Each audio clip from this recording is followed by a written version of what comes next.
drink all day. Tuesday, piss my time away. Wednesday, overfed and full. Thursday, oh, here comes the bull. Friday comes and I feel bad. Weekdays have been oh so sad. Monday stream, I start the show. There's one thing I gotta know. How was your weekend? Tell me, how did your weekend go? Did you do much? Did you go out? Did you stay home with gout? How was your weekend? Tell me now, 'cause I need to know.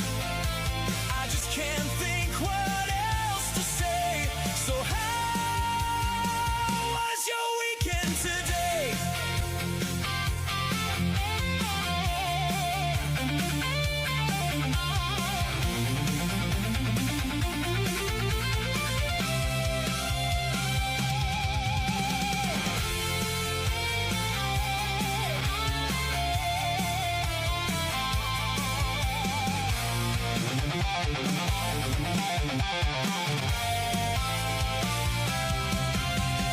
How was your weekend? Tell me, how did your weekend go? Did you do much? Did you go out? Did you crash the fuck out? How was your weekend? Tell me now, 'cause I need to know. No one's watching anyway. So how was your weekend today? How was your weekend today?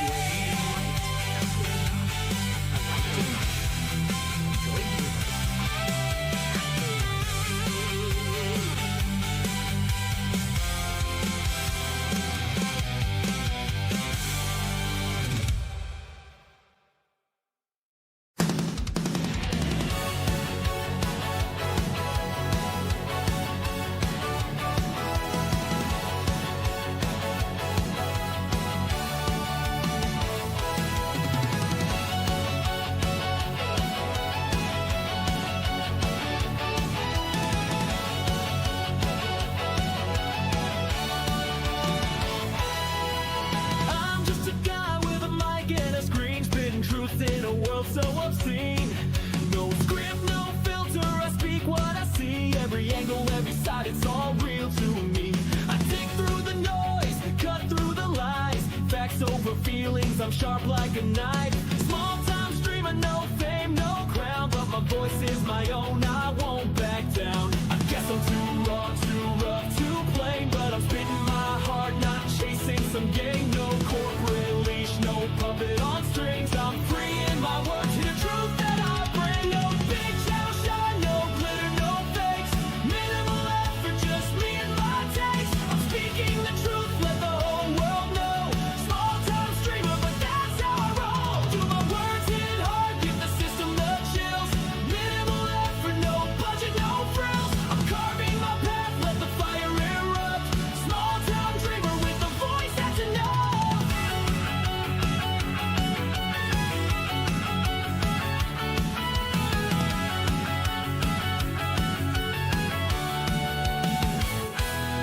Got a webcam flicker and a beat in my chest. Bass takes in my veins, spilling facts is my quest. I'm breaking the mold, no mainstream appeal. Just a kid with a dream and a heart made of steel. I sift through the data, the left and the right. No bias, no agenda, just seeking the light. They laugh at my setup, my low-res stream, but my words cut deeper than the corporate screen. I guess I'm too raw, too rough, too plain, but I'm spitting my heart, not chasing some game. No corporate leash, no puppet on strings. I'm free in my words, hear the truth that I bring. No big channel shine, no glitter, no fakes. Minimal effort, just me and my takes. I'm speaking the truth, let the whole world know. Small time streamer, but that's how I roll. Do my words hit hard, give the system the chills. Minimal effort, no budget, no frills. I'm carving my path, let the fire erupt. Small time dreamer with a voice that's enough.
You know, it's funny that you had to add that K afterwards because you said 17 and a half viewers. I'm like, hey, that's like my average.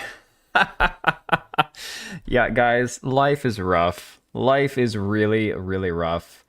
Um, to basically like, I don't know, I'll try to like summarize as easily as I can.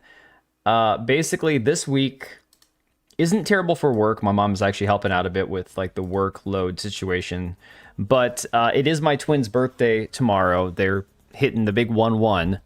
My daughter had a softball practice tonight. My oldest son, he's sick. My daughter's sick. The twin son, the boy, he's recovering, and it's their birthday. She has a softball game she's supposed to be at. My oldest son is supposed to be umpiring the softball game. We were going to do birthday plans with the family on Thursday since we're busy tomorrow. It was Mother's Day. We had to travel for a doubleheader baseball game. Luckily, nobody felt really bad that day, but it was just a really long day, long weekend. Always started to stream at the silliest time possible. You know, Serrano, I can only do what I can do, man. I can only do what I can do. I have to be here when I can be here. You know, it is what it is. But Smeg starting us off strong with the 5 gifted. You know what that means. Let me pause my stupid background music here and give you what you want. I know the only reason you're here is for this shit, so hang on one second. Let me switch screens. Let me switch screens so we can give the man what he wants. All right, here you go. This is for Smeg and the 5 freaking gifted memberships here. Where is this at? Oh, you know it, lad. You know that Hassan I Tucker declare is coming to kill you. bankruptcy! At your house. So many names have been made about his Chernobyl, Jermageddon, Jerpocalypse. Dude, you just messed up the entire audio of the stream. Your timing is terrible. But Smeg also with the 5 Australian dollar dues saying so many names have been made about his Chernobyl, Jermageddon, Jerpocalypse. Dude, it is only getting started. And Cage, buddy, I 100% understand. I get it. I understand that for a lot of people, the drama side of it has gotten played out. I get it. Here's the thing. Unfortunately, there's actually there's half of it is drama, the other half of it is actual concern. And I understand that there's like a crossover where people are like, look, I don't care. This just like this is creator on creator shit, and I don't really get into all that stuff. I 100% understand that. On the flip side, there is a legitimate piece of this where one of the biggest content creators in the space has been allowed to exist doing basically whatever the hell he wants to for way too long. And unfortunately, that has kind of bled over to where a lot of people are finally waking up and realize, wait, this guy's a bigger piece of shit than I realized. So I just realized I'm going to throw the stream over onto the other channel as well, since I've been covering the content. And part of what I was saying is, I wouldn't necessarily have to cover this so much on live streams if I also had time to make videos, which I didn't today. Hang on, gonna post this real quick. And thank you again for the 5 Smeg and the 5 gifted memberships. You're too kind, buddy. Live going over all this right now. I can't even dude, I can't even spell. Like my phone's not even autocorrecting anymore. This is terrible. All right. Let me see here. Right hand of the Bible, Jeremy Hambley sent Sydney Watson a picture of him in his underwear to impress her. Are you, dude? I haven't even gotten to this yet. Oh my god. Oh my god. See, this is what I'm saying. There's some of it where it's just like, okay, that's disgusting. But then it's when it goes beyond that into silencing opposition, silencing other creators, blackmailing people, trying to use your connections to silence critics. There's a lot of that. Hey, I'm going to pull up Discord real quick, Cage, because I didn't actually have it up on my computer. I'm going to play whatever it is you said you dropped in the Discord. Hang on a second. And DB, I didn't forget, you also mentioned the song that you sent. I have not looked at it yet. Hang on, what is this? What is this? Shuan Head versus Hassan. Oh my god. Okay, let me get this pulled up. Hang on. All right. We'll play this first. This is going to be hopefully not a long stream. I mean, it's going to be a probably 2.5, 3-hour stream pretty easily, but I'm hoping it doesn't drag on too long. Another quartering stream. I know, Lucia. We're going to go over a lot of stuff tonight. Sydney Watson actually spoke out, talked to Camelot, and it sounds like she's getting blackmailed by the quartering to not basically share her thoughts on everything going on. Must have been when he was considering his own brand of male diapers. Please tell me that wasn't a real thing. Thought the guy was just a douche, but I really like Sydney. With all the crap, he deserves everything he's got coming. I mean, that's it really for me. No, I mean, he literally started the stream at 9:16. Oh, whatever. I meant to start it at 9:15, and I was hoping to have it started sooner, but you know the way it goes, man. Dude, honestly, I was not one of those people that was like trying to shit on Sydney Watson when the whole Elijah Schaefer thing happened, and when the quartering and her stopped talking. Everyone's like, oh, she's just a feminist. She's using all these feminist talking points because she said sexual harassment at the Blaze. I'm like, look, two things can be true. You could be a woman that's not a feminist and still get sexually harassed. Like, it is possible, right? It can happen. Obviously, that's a scapegoat for a lot of women who just don't like being hit on. That's a thing, sure. But like, two things can happen at the same time. All right, I'm going to pull this one up here. Women in making bad decisions, name a better duo. You mean better or worse duo? I mean, it's a little column A, little column B, right? He deleted his channels. No, he did not delete all his channels. He's deleting a bunch of videos, and we talked about this on Saturday. He deleted the channel, or all the videos from the channel, from the Incredible Salt Mine, which was a podcast that he ran with Bering and Count Dankula, two guys he's known for like 7 to 10 years. And he didn't ask them about it. We're going to go over that. We'll go over that stuff in a minute. I'll get you guys all caught up in very like brief, succinct stuff. What I wanted to talk about was the Sydney Watson stuff. So yeah, Sydney Watson's awesome. I have no problem with Sydney. She can also be a feminist and still be harassed. That is also true. Exactly. I don't think just saying she was sexually harassed means she's a feminist, right? But I also don't listen to her, so it doesn't matter. Got hammered and hit on her. That actually did happen. I'm pretty sure from what has been revealed so far. But like I said, you want to talk about like weird timing or bad timing? Camelot started his stream, or really got talking about it, the minute I parked to go coach my daughter's softball practice. I'm like, I'm going to have to catch all this later on. Can't stand her voice. I don't, of all the female content creators that exist, I actually kind of like Sydney Watson's voice. I do not like 99% of female content creators for the most part. Someone will come in and ask, what did I miss? Oh my God, dude, you're not even kidding. You're not even kidding. Empress does that a lot. And a lot of times it'll be like right towards like the end. And I'm like, oh my God, Empress, there's just no way. I get it. She's in Bulgaria. It's hard to keep track of what time it is everywhere, but Camel Toe? Where's Camel Toe? Oh, Camelot, dude. Yeah, you missed everything. All right, let's go ahead and play this. I have no idea beyond what I'm looking at what this is. Obviously, I'm gonna hide myself so you can actually more or less see what's going on here. His stream was a big letdown? Well, then we might actually have to go through the stream very much then. That's crazy. It sounded like it was going to be like a massive deal. Huh. All right.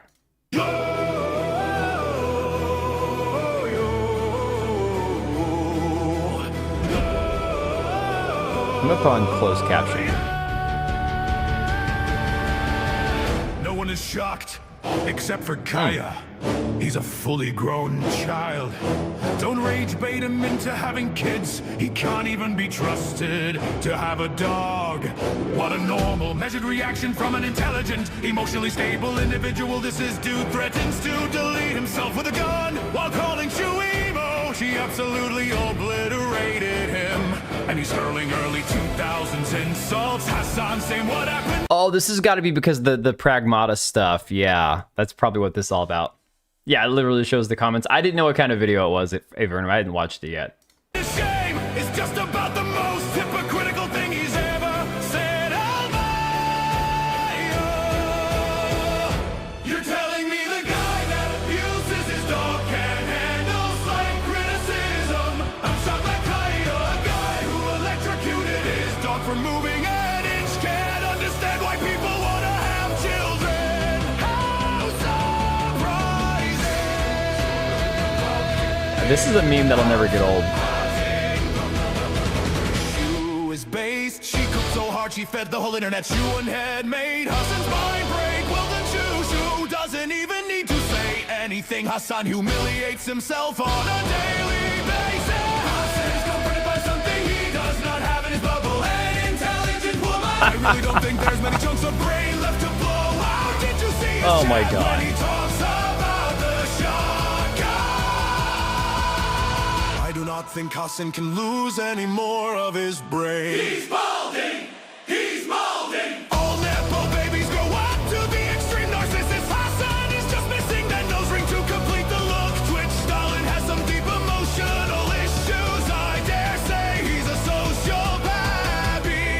don't know Smeg. I have no idea. Islam is a hard Gay and Muslim. Oh my god. I've never seen Hassan in an outfit that costs less than my monthly salary. It does sound like He's Power Whip, trying you're right. to lecture me. Yo, Shu made a joke about you. I will commit an act of terror if you say that again.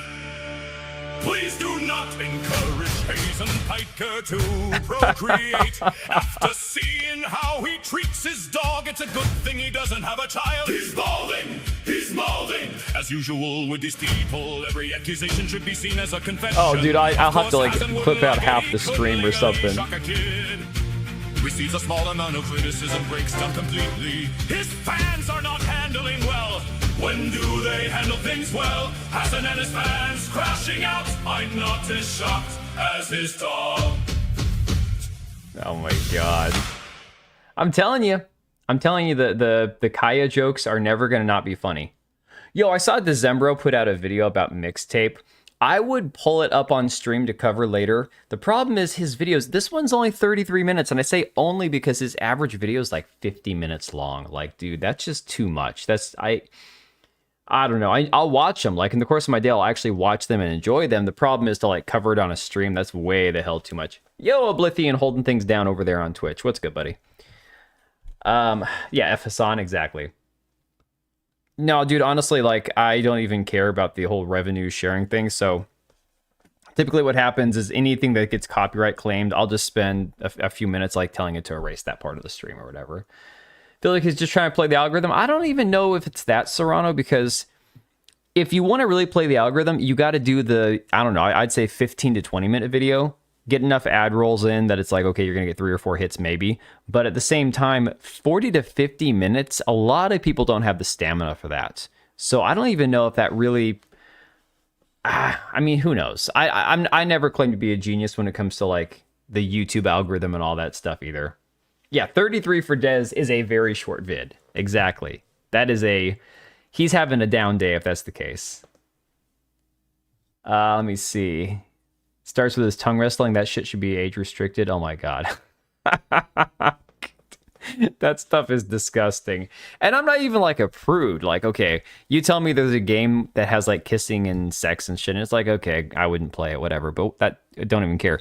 But for some weird reason, they think it's a good idea to go, hey, let's try to capture the awkwardness of your first kiss as a teenager where you're just trying to get it out of the way. And clearly, like, I haven't played Mixtape, and I'm not going to. But I sincerely feel like based on the way the character models look and the annoyance she has with the fact that she just wants to get her first kiss out of the way, and she's like, well, he was around, so I just went ahead and did it. I feel like if there's anything that's like LGBT coded, it's probably that, where she's just like, well, I kissed this guy because I just wanted to get out of the way, but she's completely repulsed by it. And then you have the mini game where it's like the X-ray zoomed in on the tongues and shit. It's disgusting. 38 seconds is all the stamina I have. 76 of them. Yeah, wait. Frisky gets you twice the stamina. That's crazy, man. That's crazy. And the characters are minors. Yeah, like, again, like I said, there's nothing that's not weird about the entire thing. Like, the whole thing. It's just, I'm one of the freaks who loves 3 hours on a video. Elgon, before Kino Casino's Clips channel got yeeted from YouTube, and yes, I said yeeted. I'm almost 40. Deal with it. I would watch, or at least I'd listen to in the course of my workday, like their 5 to 7 hour videos. It's crazy. It's just disgusting and cringe as all hell. Well, I mean, people have said that there's something alluding to maybe her and the other chick might be a thing. I don't know. Again, I'm not gonna. Nope. We already saw that. No freebies. No freebies. Already saw that. It's like my feet pics are on screen. Oh, I'm sorry. I'm Jeremy coded tonight. Born in mid-80s, 1986. 86, yes. I'm 45 and say yeeted, so I can't judge. Exactly. No, I turned 40 next month, guys. Big 4-0. What am I going to do for my birthday? Absolutely nothing. Probably stream, although my wife and I have the same birthday. So next year we'll have to do something big because it'll be her big 40. This year, we're so busy with life and all that other crap. I don't even know.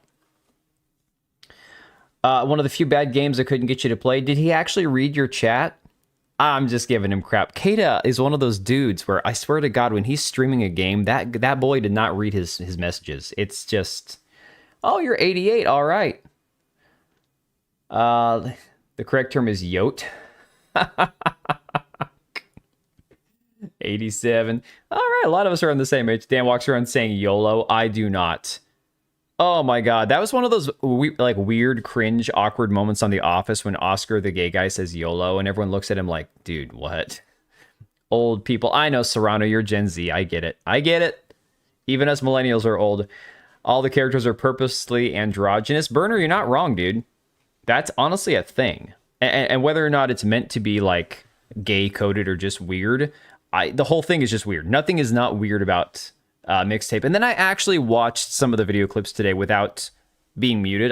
Most things I see on Twitter, if it looks cringe, I do not bother unmuting it. But today I watched the clip of the girl having the meltdown at her dad, who's the cop, that Fake Wizard shared, and I actually made the mistake finally of unmuting it, and it was the worst thing I've ever listened to. It's so bad.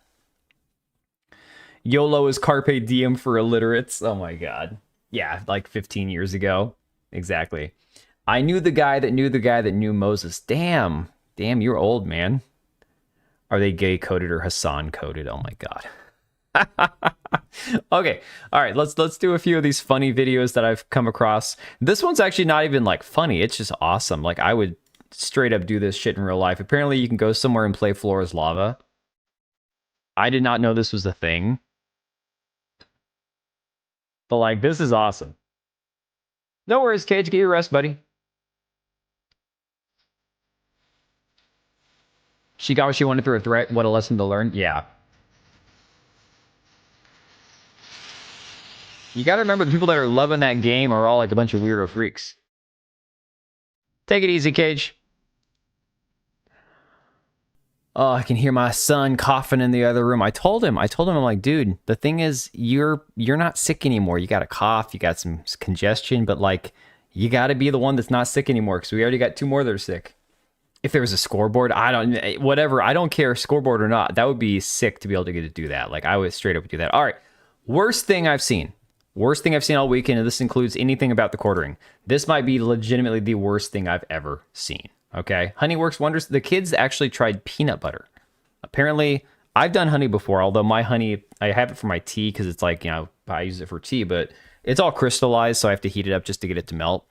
I need to get a new thing of honey just for them to use for like coating their throats and stuff, but peanut butter apparently is good for sore throats. I've never tried that.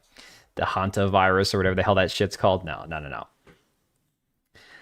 What did DB do there? Especially like those who spelled out carpe diem. I was from a fish of the day. Oh my god.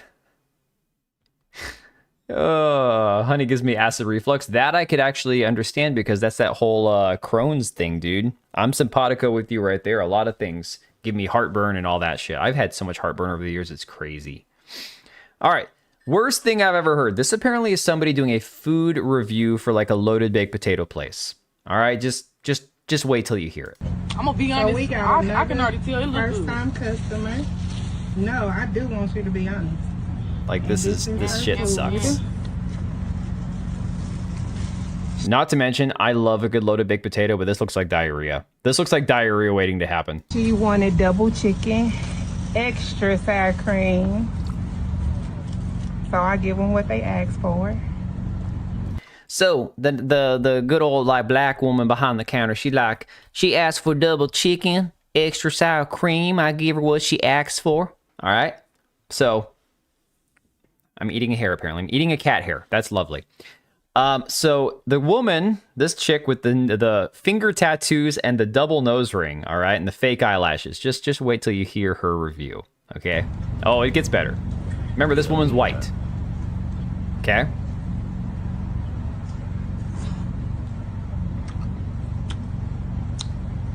Fine. So tell me what you like about that potato. It's fully loaded. It's a big potato. It's gonna fill you up. It's a lot of meat. A lot of meat. What the meat tastes like? Seasoned to the teeth. Lot of meat. I listened to this earlier. I'm like, it can't be that bad. I died. I'm like, holy shit. That white chick swallowed a black man. Ew. Never mind. Don't go anywhere with that. Where the hell's the potato at? It's somewhere under all the chicken. Yeah, no, I love stuffed baked potatoes. I love stuffed baked potatoes. So could have brought out the black and the chick. I know, phrasing, dude. Okay, let the people know where you at. Yes, I am at Season to the Taste, 79th and Michigan Road. 79th in Michigan. Come get y'all one. Thank you. Thank you. I've never seen a white woman that sounds so much like a black man in my life. Like, that shit is insane. That is crazy. She swallowed a black chicken and took over. I know the first time when I pulled this up a couple days ago to bring up on stream, and I'm thinking to myself, okay, maybe they're talking about the woman behind the counter is the one that's doing the review. I'm like, no, that white woman opened her mouth and a black man came out. What else we got here? Oh my God, this is funny. All right, this is funny. Looks like slop. Yeah, no, that doesn't look good. When I do like a loaded baked potato, it's got to have a lot of butter. You put the layer of like steamed broccoli on it, cheese, sour cream. You could add some chili if you want to. I don't like broccoli with chili. That shit doesn't go well together, but you know, whatever you put in it. Chicken strips, like grilled chicken strips or whatever. Her credit score sank. Oh my God, man. Oh my God. All right. So this one's funny. I have no idea if this is, I'm guessing this is not in English because it's been translated. It says, apparently people with a lot of muscle can't do this. All right. Now this I can attest to because I can actually do what the guy on the left here does.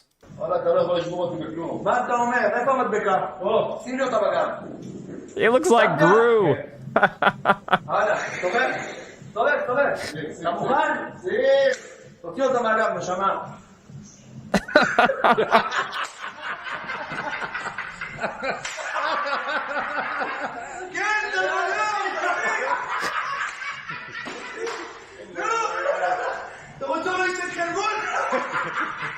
It's like when people put things on their animals and the animals try to wiggle out of them and they can't get out.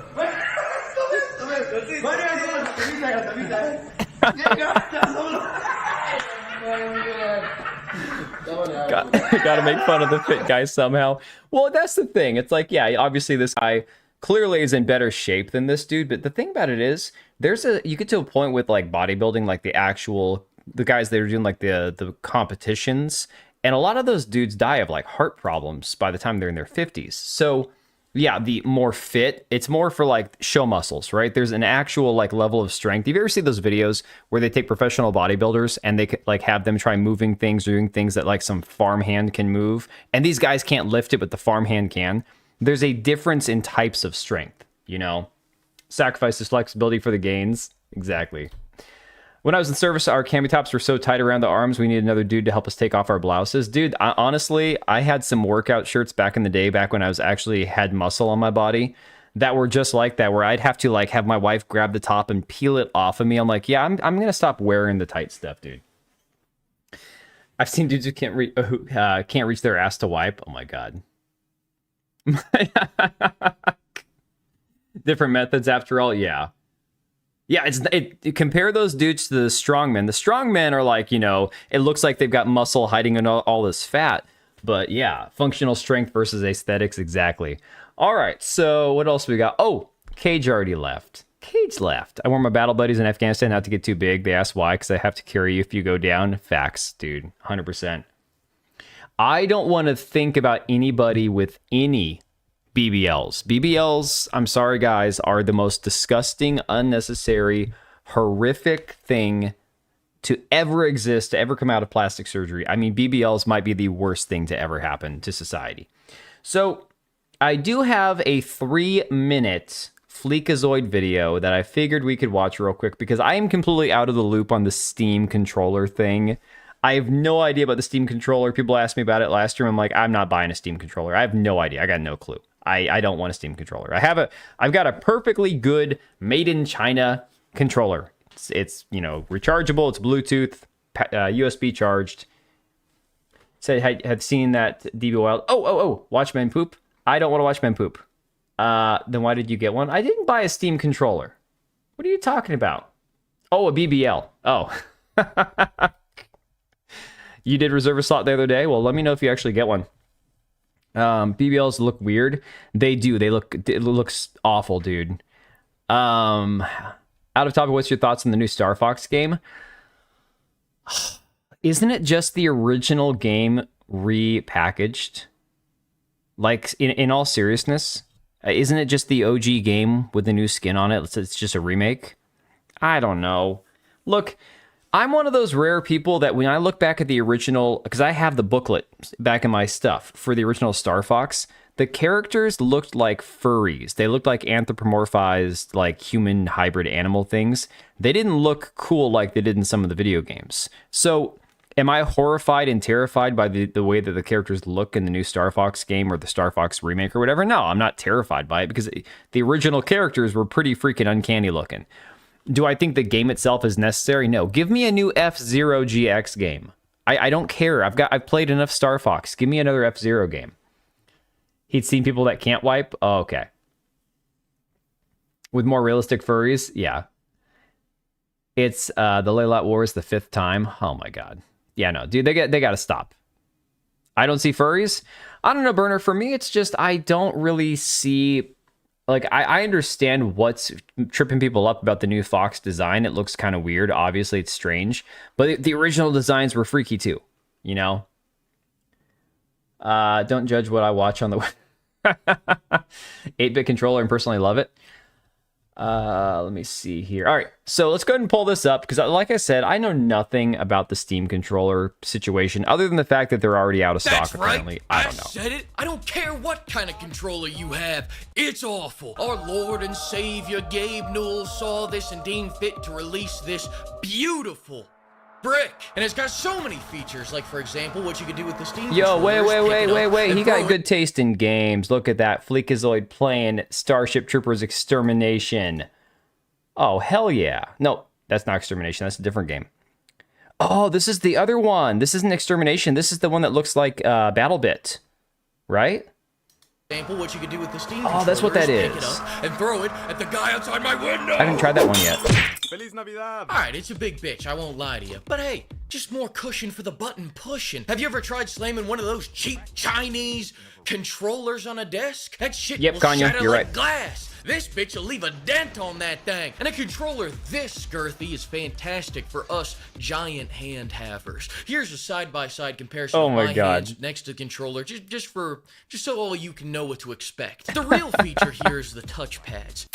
Every time you vigorously rub these, Gabe Newell feels it. It's like some Wait. The controller's got touchpads. Why does it? So you can use those instead of the analog sticks? No. Dude, that thing is chunky as hell. That's like making me have flashbacks to the OG Xbox controller. Star Fox 64 added tanks. I loved the tanks, dude. Oh, you use it for mouse movement. Huh. Those make my touchpads hard, right? I had no idea. controller. I just want to feel closer to it. And look, I don't want to hear any complaints, all right? Name a better controller. I dare you. I double dog dare you, mother. Oh, what? Nintendo? Really? The OG stick drifter himself wants to pipe up? You talking about those Joy-Cons for ants? The only God, I hate the Joy-Cons. I replaced the locks in my original Joy-Cons that I had for my Nintendo, and that was like 6 years ago. So the Joy-Cons were relatively new, and I actually had to get a replacement part kit and replace the locks myself. Complete dog shit. The controller's dope, and it's not actually very big in your hands. Oh. Good for RTS if you want to use a controller. Yeah, dude, the Nintendo controller size is just like your standard like Xbox controller type size. Well, this is an Xbox controller, but you know, Xbox controllers have this basic size and feel. I love the current generation of what Nintendo and Xbox are doing with their controllers. I think it's awesome. I have no complaints about it whatsoever.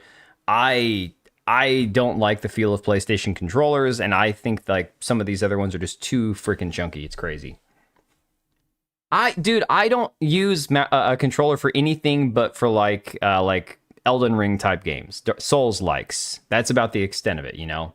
upgrade they made was a button you have to subscribe to. And when you want a controller for real people hands, sure, it's $90, $10 cheaper than our new Steam controller. But pimps, you gotta remember, you can only play shitty Nintendo games with it. Fun fact, Switch 1 controllers can't connect to the Switch 2, but it's the same controller. Oh, and are we gonna forget the Wii era where you broke my TV with that bowling game? Here it comes. Here it comes. I take God. zero accountability. The last time they made a controller that didn't have stick drift was the NES. I'm sorry, Xbox, were you talking shit? We're gonna forget when you tried making me the controller with that Kinect? That controller was so bad it killed Fable. And wasn't there a class action lawsuit over how bad your $180 controller was? You paid $180 for a poly. Oh yeah, this shit right here was insane. Like, I have a second gen, or I guess it'd be considered what the current Xbox controller I bought at Costco because it works for PC and the backwards, or it's backward compatible. I think I paid like $60 for it because it was on sale or clearance or whatever. But some of these Xbox controllers are like, what, $190, like the scuff gaming ones. It's insane. Yeah, still using Xbox controller but it's Turtle Beach. No, Xbox controllers for PC games are totally cool. I think Xbox controller, the feel and the format of the Xbox controller is the best one, but sending you a picture about the Steam controller, don't show it on... Oh my god, dude. Amorous multilingual D-pad button. I hope it looks good in your command center. At least you could beat a man to death with the original Xbox controller. Oh yeah, No there it is, there it is. God, that thing is monstrous. I think I have one of those kicking around somewhere.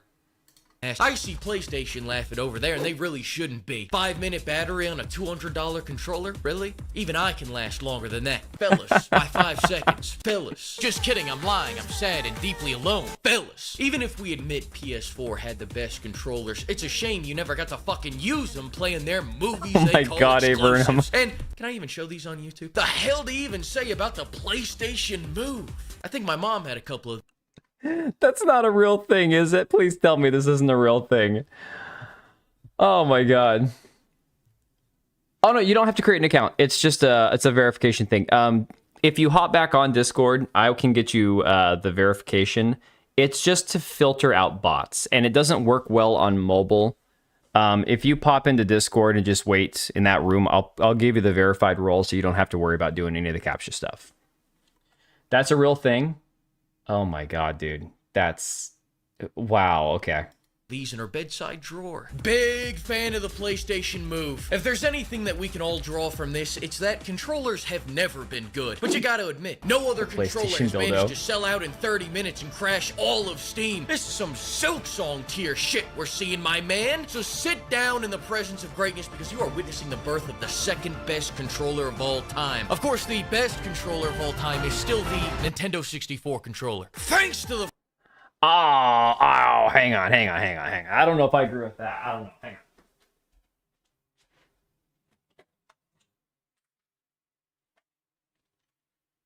Like, if we're going to compare apples to apples, yes, the Nintendo 64 controller was pretty awesome. Not going to lie. Like, this is a phenomenal controller. But as somebody with small hands, and as somebody who preferred to not have the off-center thing where you're holding, like, the controller in a weird angle... I'm sorry, I gotta go with GameCube. And my GameCube, that damn thing, is like, it lasted forever. The thing launched itself off the table a few times. You know, somebody pulled the cord, thing landed on its head, and it still ran. I don't know. Why not oranges to oranges? I saw what you did there. Donkey Kong yellow controller. I have whatever this yellow controller is. It's not like a Donkey Kong version or whatever.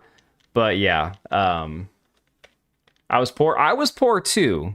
And the craziest thing about that, because I've had 3 older brothers, so my mom didn't want to spend a bunch of money on video games, and she hated video games.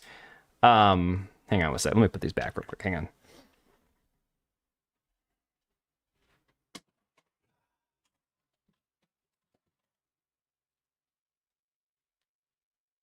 No, the crazy thing about our Nintendo 64 is that the store had it on layaway. The year it came out, my mom was going to surprise us with it, and the store called when my parents weren't home and told us it was ready to pick up. And because my mom was like, well, now that you know what you're getting, we can't get it. We didn't get an N64 until the following year. I think what actually happened was my parents were broke, but, you know, whatever. It is what it is. DualSense is solid. Microsoft fellas are strange. I like what I like, man. I like what I like. The fact you dual wield those controllers like shake weights, I do not. How dare you? Yeah, DSP showed everyone how to play GoldenEye. I'm not gonna lie, I didn't play GoldenEye growing up. Not a game that I have. I've got like 10 N64 games. You got to remember, I had video games. I played the ones I had, but we were broke and my mom hated video games. So we were not about to spend a bunch of money on games. I was from the era, guys, where I had a 30-minute time limit for video games. That was it. And if it was a bad day, my mom would say, no, you can't play. I'd go ask my dad if I could play the video game, and he'd say, go ask your mom, and the answer would be no. So I had roommates that drank all night. That sucks. That doesn't sound good. All right. So segueing from funny meme videos into quartering, I like how it looks, but I never liked the 64 controller as far as functional schemes go. Yeah, I mean, I don't like the Joy-Cons. I don't like the Wii controllers. That's where I like, for me, the GameCube is where things peaked. Kicked a can down the street for fun. It wasn't that far off, man. Like, we were poor. Okay, I was poor most of my childhood. And it's not that I'm rich now. It's just nowadays, when you're broke or poor, you still have more than the previous generation had. So you have more stuff, but you still can't buy a house. It is. Why is the quartering short and thin? All right. So here was something interesting. I was wondering when this was finally going to like hit mainstream and people like Ricky Berwick, who pretty much no holds bar will make fun of anything and anybody, was going to start making fun of the quartering. And so Ricky has not really, as far as I know, addressed any of this stuff with Jeremy. And then I saw this while prepping for the stream. This is Ricky Berwick here. If the C-stick was another analog joystick, it'd be perfection. Hello, guys. Crippled Jeremy here from the quartering. I'm drunk, but that's okay. I still hate women. Fuck women. But you know what women I do like? Melanie Mac. She's high. But don't tell anyone, or I'll remove your fucking channel and blame it on my editor. Don't fuck with me. Did I mention I'm drunk and I'm in my basement? Once this video's over, I'm gonna go piss in that corner over there. But don't tell anyone, or I'll remove your fucking channel. You think I'm fucking joking? I'm Jeremy, Crippled Jeremy from the quartering, and I'll see you in the next video. I'm drunk. One last thing, I'm gonna be live over on my YouTube channel. Come check it out. I love you. Hello. Oh my god. Oh my god. Okay. Yeah, crippled quartering. So obviously, I don't know why his pants disappeared and then he had shorts on instead. That was kind of weird. Did he actually do a full live stream, a vertical live stream as the crippled quartering? That's hilarious. Oh my god. Isn't he crippled as is? Yeah, Ricky is all messed up, man. See the door knocking meme guy, Ricky Berwick? I think so.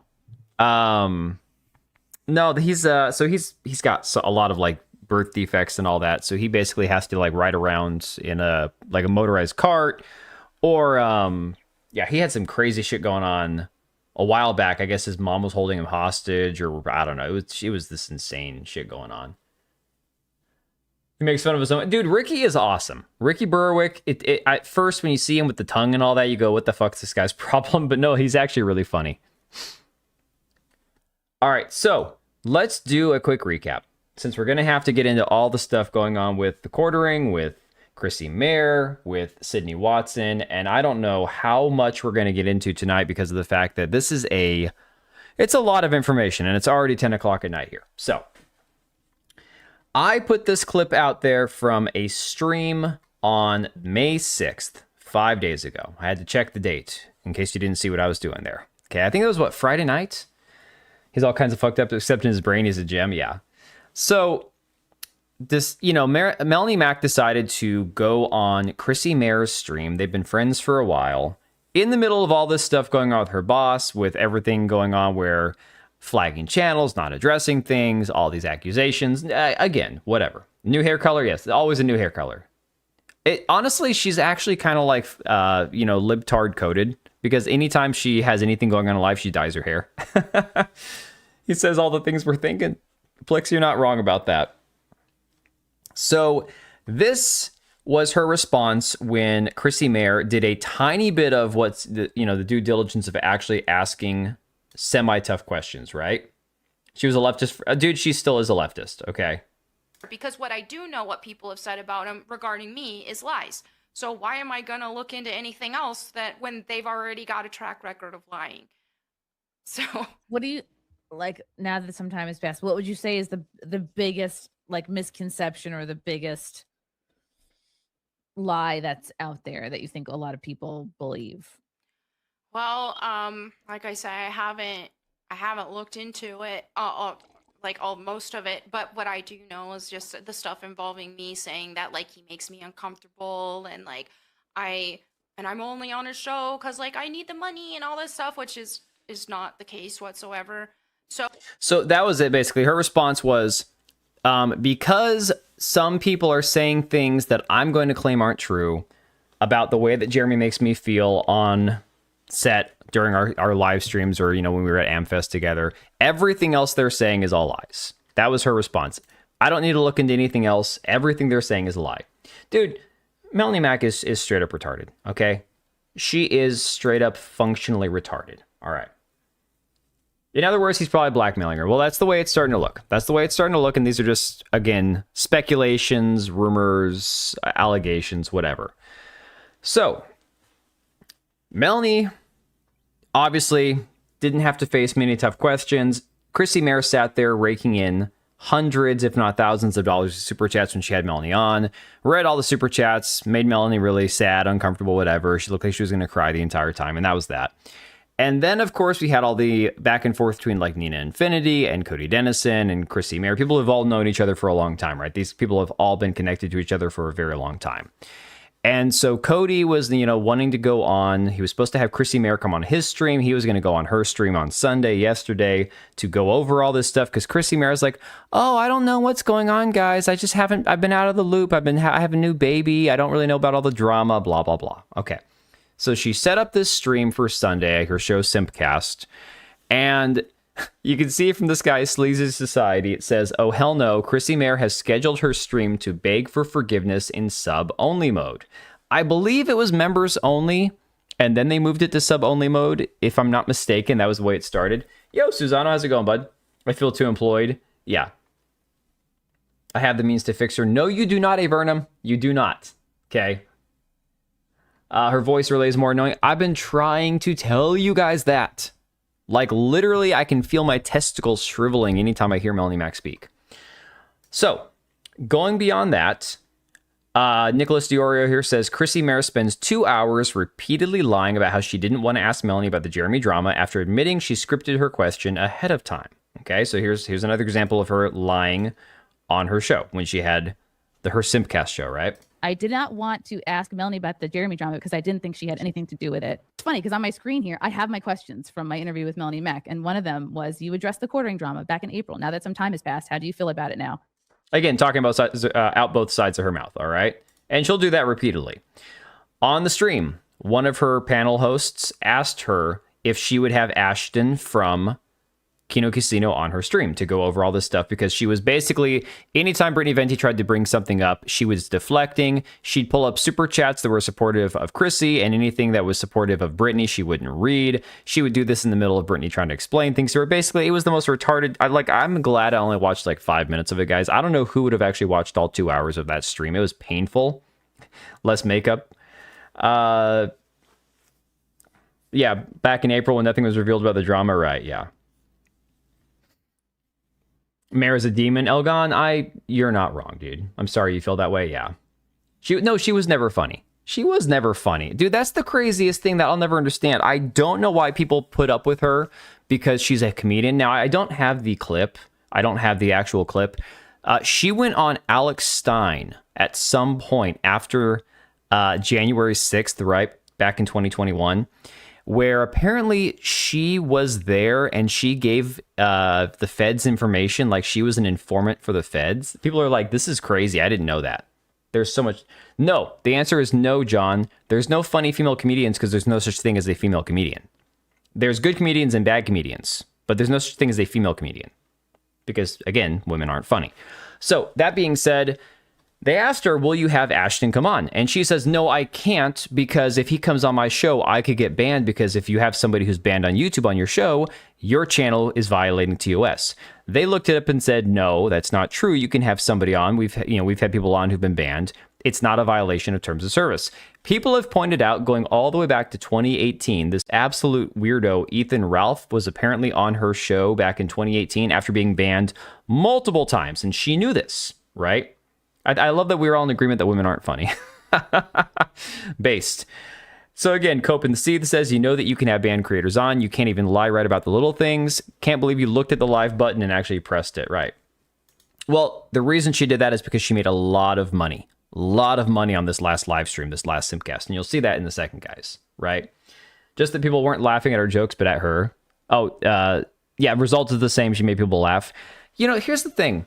You remember Frosk from G4 when that whole thing was kind of a meme and people were like making fun of Frosk and memeing on her, you know, if you don't like it, don't watch it. Peace.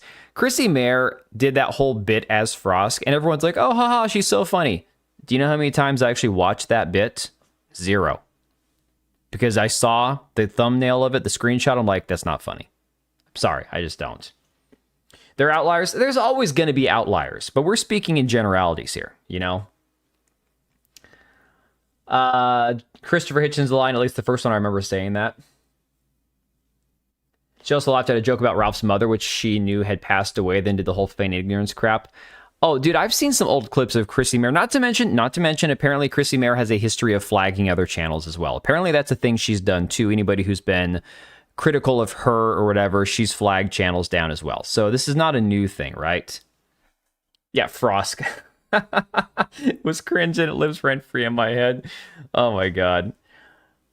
Didn't the little Mexican dwarf Fuentes also inform to the feds? I know he was there and he didn't serve any time, had no charges. Was he an actual informant? I think maybe. I don't know. I have no idea, but it's very possible he was. All right, so I said, okay, I tuned into Simpcast a couple times, and the funniest thing is, like, legit, when I say a couple times, I was busy all weekend. I was busy with baseball, softball, work, all this stuff. So all this shit's been hitting the fan when I've been busy. So I'm, like, trying to tune in tiny bits at a time and see what there is to see. At one point, I tuned into this particular part of the stream, and I went ahead and, like, I went back 20 seconds and clipped it on my phone. I could not believe what I was watching. I said, okay, I tuned into Simcast. Each time it was Brittany Venti demanding that Chrissy Mayer hold herself accountable for lying about not knowing about the quartering drama.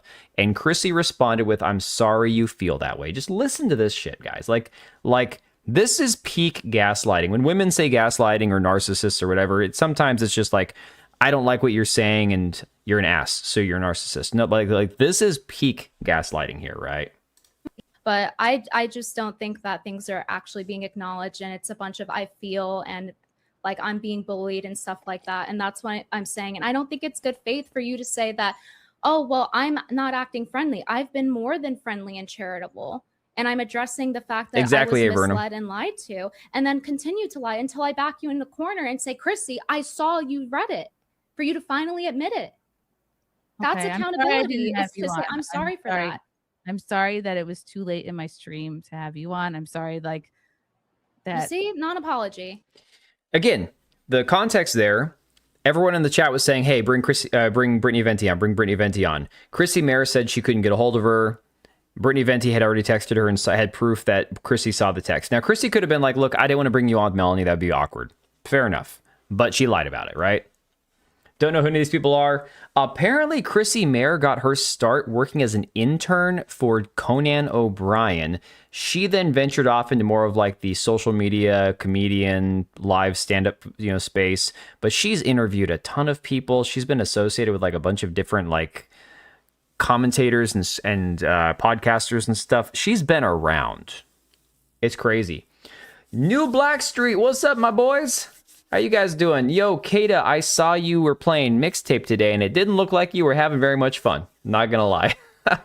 Yeah, Kumia. I don't know how to pronounce it. But holy shit, new Blackstreet raid. Hey, welcome in, Raiders. Appreciate you guys. We are just going over all of the Quarter Pounder drama, all of the latest and greatest with Cody Dennison and Sydney Watson and all that. So we are just tip of the iceberg here. McGinnis. Yeah, I forgot about that. Dude, that guy is such a piece of shit. Holy crap. Yo, the stream just got a whole lot more melanin. I love it. Although I've been spending a lot of time outside. I actually got like a little color on my face, a little bit on my forehead. I know. Shut up, guys. I'm pale as fuck. I get it. Oh man, they don't look like happy people. Nobody looks happy. Although this one chick here that you can't see because I'm in the way, apparently she spent the entire stream like stunned, like she had nothing to say, like did not contribute the entire time because she's like, I know nothing about this. I don't want to say anything. You know, nobody was promised to see me shave. What are you talking about? I am not shaving. I'm gonna trim this down, get the weed whacker out, take a layer off. But I am not shaving it off, dude. No. Brittany showed up in Flashcast last Saturday and she was talking about it. Damn near broke down in tears talking about all this crap. It's funny because, look, I've said this before about like the Kino Casino guys. I don't know them personally. I don't know about all their history. I'm sure they've done some pretty fucked up stuff in their lives too. With Brittany Venti, a lot of people have a lot of things to say about her. And I'm like, she probably has done some scummy shit too. Everybody at some level has done something to wrong somebody else. I don't know all these people's dirts. The only reason I'm even covering this is because the implications that this has for anybody who's not being allowed to criticize somebody else on YouTube, right? The false flagging, all that crap. It's a much bigger picture than just, oh, there's this one guy that people are making fun of. I mean, look, I don't do live streams talking about Dark Side Phil. I don't do live streams talking about Boogie. I don't care. You know, this is different. Isn't she the one who was on stream with the quartering when he showed? That was Hannah Claire. Okay, so in that situation, that was Hannah Claire during his show, right? Brittany looks like she could Chrome hit. Oh my god. Come on, man. Anyways. You don't know how to apologize. You don't know how to acknowledge what you do, Chrissy. And you benefit and make money off of being free speech. And it's just I'm not not honest forcing at this anybody point. to send me a super chat, Mindy. Like, I'm really not. And I love it that she keeps trying to bring these super chats up so she can interrupt Brittany and read them. A lot of her angst comes from the type of stuff Jerry Bear said to her and about her, and how it should have never gotten that far. Yeah. Regardless of their past, the dividing line at present is based on the consistency of self-professed professionals and their lack thereof for handling his cluster B horse. I mean, you're not wrong. That's for the way I view it. It's like you have this weird, like symbiotic, parasitic relationship between a few creators who just, for whatever reason, seem to be unable to actually see reality for what it is and take accountability for shitty things they've done, you know? Which I think is why this meme here is even funnier. Although AI does a terrible job with Jeremy Hambley, it makes him like 180 pounds when he's more like 480. But, no, I mean, I swear to God, when I saw this came across my timeline. I'm like, wait. You got Melanie Mac, John Dalrose. I can't even do the roll the R thing. Quarter Pounder and Chrissy Mayer. Like, champion roster right here for real, dude. Oh my God, have you guys seen JDA? I have him blocked. It nailed JDA 100%. It actually made him look better than he actually does. The crazy thing is he's been going at it with Ethan Van Sciver because JDA is trying to play like the good guy and protect the quartering and Melanie Mac. And Christy Mayer saying this is all cancel culture. And meanwhile, everyone's just like, shut up, John. Shut up, John. What's with the oranges? Oh my God, Black Cat. You know what the oranges are for. Come on, man. Please tell me that. He's getting a shout out in the memes, but not even a penny of the live stream income. I love it. I love it. They do it for the clicks. They make the bucks. Play the orange clip? I don't have the orange clip, man. I don't have that one on speed dial over here. I need to have it. Missing the comma after the sorry. That makes it funnier. No, somebody tried to fix that. Somebody tried to fix that and put a comma there. Grammatically, that's not correct. The oranges are absolutely new to me. Oh my God. It's a short the quartering put out there where he took a woman's 2.5 minute short where she's cooking something that has oranges in it. And he's like, but what are the oranges for? I don't know. Check this out. And then it plays the 2.5. It's just an intro to one of his shorts that he stole. That's all that's from. Just show the orange brand. Oh, let me see it. Did you send me that on Discord or Twitter? I'll have to take a look on Discord. Hang on a second. All everyone needs to know. Yeah. Let me find the orange brand oranges.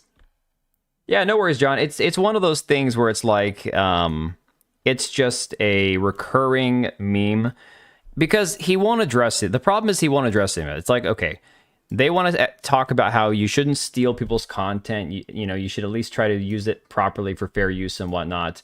But then these same people are going to be all like hypocrites, you know? It's just, hang on a second. Let me copy, save image. I'll pull this up right here. Here we go. Had to just save it to the desktop real quick. There you go. Orange brand orange. You gonna send me the oranges short? All right. Oh yeah. I didn't realize you were in Discord. Yo, somebody else who's a mod on there can also do that, but it's all good. Let me pull that up. Are you back in there? Yes, you joined. I will verify. Dude, once you get the verified role, you'll see all the other rooms. So you'll no problem there. Verified user. You should be all set now.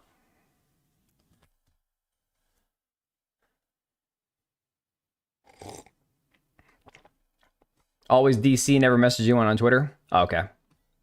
Oh yeah, no worries, dude. All right. So that being said, back over here. Moving on. Chrissy Mayer claimed, this is from Meme Copium, she claimed she would not invite the PPP or Andy Worski on because why do you phrase it like that? She wouldn't invite Andy Worski or Ashton on because she's not sure if banned people can go on live streams despite having Cecil Says on after he was banned multiple times, among other people.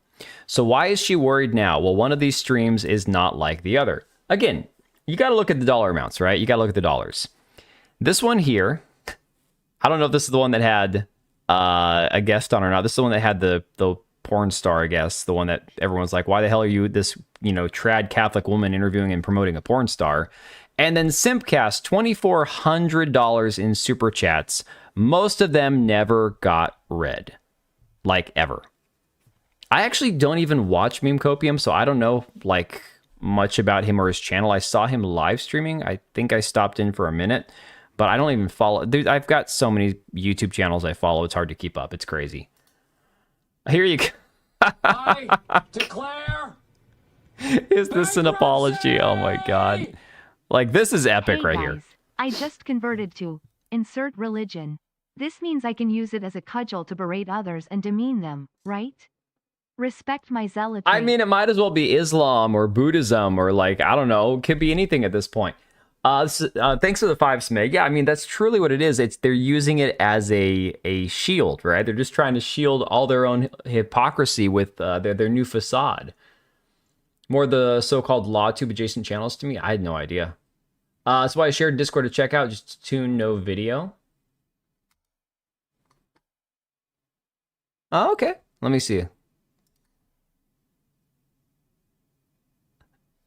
The bear and maiden not fair.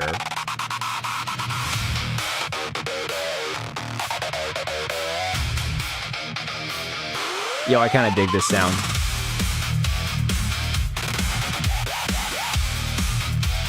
Did I have to come do it?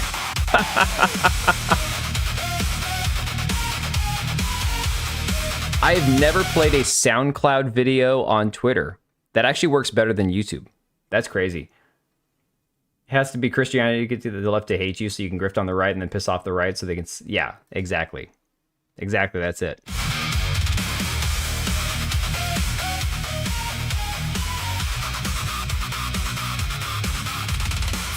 Drunk slob gut hanging low like a sack of shit. Spills his beer, starts a fight, he knows he'll never quit. Screams at the mirror.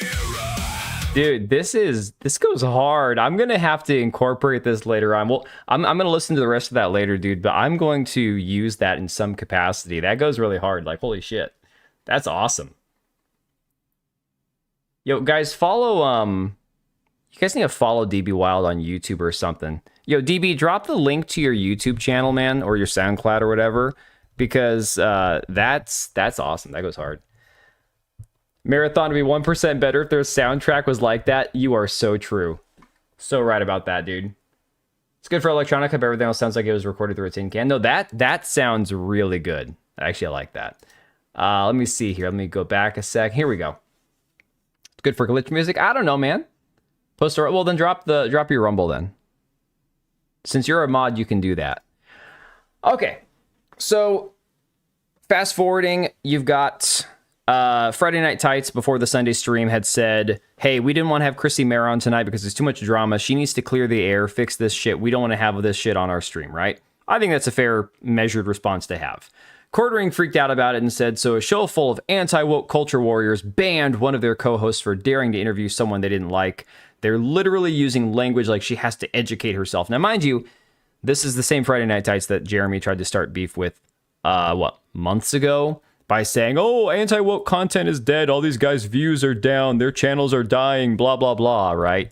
Just trying to start shit with them. Then he made an apology video trying to grift off of it just to get more views for his own channel that's dying. So he, after getting community noted by this, because the community note says the co-host in question was not banned, they were simply not present for this show. It was already addressed at the start of the episode. He then deleted the tweet, right? And, of course, you can see Camelot saying, as per usual, the Quartering's post where he's blatantly lying gets community noted. I'm shocked. He then would later go on to delete it, right? Yeah, DB is on X, although I don't know if you post all of your stuff on X, dude, do you? Right, well, he's deleted his whole account, but that's with a caveat, dude. There's a caveat to that, because you know he's not gone. You know that he's never going to be gone. So, moving beyond this, Count Dankula responding to the Tism channel, the Tism videos getting deleted, saying, for fuck's sake, love waking up to seeing years of work going right down the effing tubes. Tism's been completely deleted on multiple platforms. All episodes, if me and Baron can restore it, we will, but that was shit tons of episodes, and I doubt we can get them all back. I love how he leaves Jeremy out of it. Doesn't it say if Jeremy and Baron and I can get it back? No, he just leaves Jeremy out, right? Surfing on alts on stream? Yes, exactly. When you do just music, you post that on X. If I do cheap little vids, the music, I put those on Rumble. Oh, okay, fair enough. I wrote insert religion because Orthodox and Catholics differ in their respective Christianity, also Mormons. Yeah. No, I get that. I get that, dude. So Dermer Wormy says, it's over. By the way, read these as a crying loser. It makes them so much better. So Jeremy claimed that the Tism channel got deleted because of false flagging. He's like, well, maybe the same people who took down Kino Casino's channel also took down my channel, right? You fast forward to the next day or a few hours later, he gets a little more clear-headed, maybe sobers up a little bit, and he says, I should not send signal messages while driving to a baseball game. I just wanted to clear live streams from my main channel, not all channels. Again, this is a man that lied and said, oh, my channel's under attack. My videos are being deleted. I don't know what's going on. The only thing that matters is Tism, really, and I'm pretty sure I have them archived somewhere. No, you don't. You're lying. I was working off this theory that live streams dragged VODs down, and I wanted the main channel's old lives removed. Apparently, they removed, talking about his editor, they removed all lives in history. I wasn't clear. The old live streams don't really matter, but the Tism episode I hope can be saved. I am fairly certain all the Tism episodes are still archived on BitChute, which they're not. So when I get home, I'll send him to the boys to re-upload. The boys. Like he's over, best friends with these guys still, right? And so this is where, he actually admits to some of this stuff. Just got home after an amazing Brewers win. I had my editor delete live streams because they were dragging down the channels. Lost in the Mix was an old podcast from 2 years ago. There are several archives of it, and feel free to re-upload. People were using 10-year-old streams to try and ruin my life, and so I said, delete them all, and that wasn't clear about the podcast channel. That's on me. Again, Signal, there's no receipts for Jeremy to show. In other words, he lied. I mean, guys, it's the craziest thing. Imagine saying, I don't know what's going on. My channel's just randomly being flagged. People are attacking my live streams. They're attacking my videos. Oh my God, this is crazy. And then coming out like 12 hours later and being like, yeah, I told my editor to delete those. He just messed up and got the wrong ones. My bad. It's just, Pioneer Scientologist with a pinch of Gnostic Freemasonry. Yeah. Literal LOL. Yeah. It's crazy. So, Bering quote tweeted this, or he shared the screenshot where Jeremy's like, looks like this is 100% my fault. I was not clear on the videos I wanted my editor to delete. I'm working to restore what I can. I will give the boys all the episodes of Tism to re-upload 100%. I had just been testing a theory that live streams drag channels down, blah, blah, blah. And again, co-host for one of the affected channels revealed no strikes were issued by YouTube. Community notes coming back again. Bering says, so in the space of a couple hours, the quartering went from the haters got our channel banned to this is Bering's fault for fanning the flames to it must be a YouTube glitch that's simultaneously deleting all of our videos from Rumble somehow to it's totally my editor's fault that rascally editor did this. Whoopsie. Stop it. Get some help. Hero that doesn't think things through can see the pattern with people involved as well. Mac and Mayor are the same. Mac and Mayor, I think, are in different situations. I think Melanie Mac... There's somebody on Twitter saying that he probably has dirt on her and is blackmailing her or holding it against her. I think that's a possibility. She also, at this point, realizes that she has exactly one small type of audience left, and it's the simps who didn't leave when she had, when it came out that she was married. And so she can't turn on those people, so she has to stay exactly the same. And if she does anything to like backpedal or apologize, her simps that she has left are going to think, oh, wait a second, she apologized, so she was wrong, so I was wrong to defend her, right? The milady guys are going to feel like they were duped. So, oh, Wagon Burner, she's married again. And it's to, you know, the rumor, and I've seen no proof of this, but the rumor back in the day was that Melanie Mac's husband left her for another man. Fiance, husband, whatever it was. I think it was husband.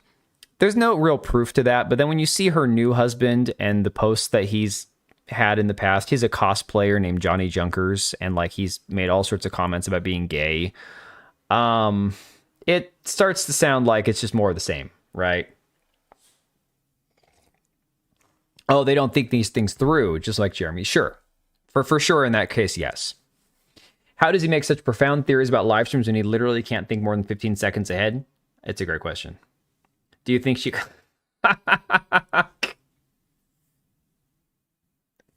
You mean like those interracial couples where for some weird reason their kink is like to use like racial slurs like in bedroom talk? Yeah, I could see that being a thing. Like her husband's already kind of effeminate and he's a cosplayer and she likes to say the F slur and it's like, yeah, I could see that. Yeah, exactly. Yeah, exactly, Elgon. That's exactly what I'm referring to. Yep. It's crazy, you know? Melanie Macdouble. Oh my God. All right.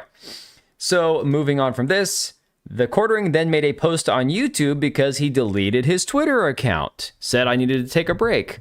Says, taking a social media break, we'll still have regular daily videos and live streams, but in case you notice my X account is gone, it's because it's been really an insane battlefield that I am 100% making worse by interacting with it and egging some of these folks on. So now that he's admitting that he's egging them on, is his wife's life still at risk? Is she still being harassed? Is she still scared for her life? Because you're admitting that you're egging people on. So which is it? You know, I'm just trying to make sense of this. In fact, I can't think of one good thing X has done for me in a long time. And the constant negativity is having a real world effect on me. Oh, we can see it. Oh, thanks for subscribing, John D. Appreciate it. Then he goes on to say, it's making me do and say things I would never have before, and I can see it's becoming a problem for me. Dude, yes, you would have. Give me a break. Gonna take that time I was wasting there and focus on improving myself and being a better person, join some stuff at church. I don't know, really just focusing on positive stuff. See you all tomorrow. The red F-150? Yeah, the red F-150 that he said was outside of his house and the guy cried when he opened the door, but he somehow doesn't have any footage of. I'm sure this guy has a Ring doorbell camera, right? Oh, the trend of these guys going to church is insane. It's worse because it makes it look bad for the people who actually are. You know, that's the thing. Like I've said before about even like Melanie Mac, as much as I can't stand the woman, I think she's fake as hell. I'm not here to judge somebody's own spiritual life or their spirituality or whatever, however they view or treat, you know, religion or God or whatnot. That's between them and God. I don't care. But it makes it worse for everybody else. And my wife and I talk about this constantly because we haven't been involved in an actual church in years. And I'm like, as somebody who grew up in and out of church and stuff, and I want my kids to be getting back to church and all that, it's really hard seeing people for being as fake as they are and seeing the performative crap that comes out of a lot of people and then thinking that, you know, you're going to run into those people at church, and they're some of the worst culprits of it, the performative crap, you know? It's just, I don't know. The Lara Croft, I bet that's how he got Mel. What are we talking about?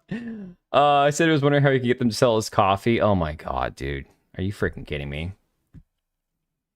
Melonless Mac. Oof. Oof, that's rough. Yeah, normal people don't brag about going to church. Yeah, exactly. It's the performative side. The performative shit needs to stop. It's crazy. All right, so beyond that, apparently it was revealed by somebody that Cody Dennison knows that Jeremy is basically almost bankrupt. Now, here's the crazy thing. We saw screenshots before of this $900,000 in Jeremy's Rumble account.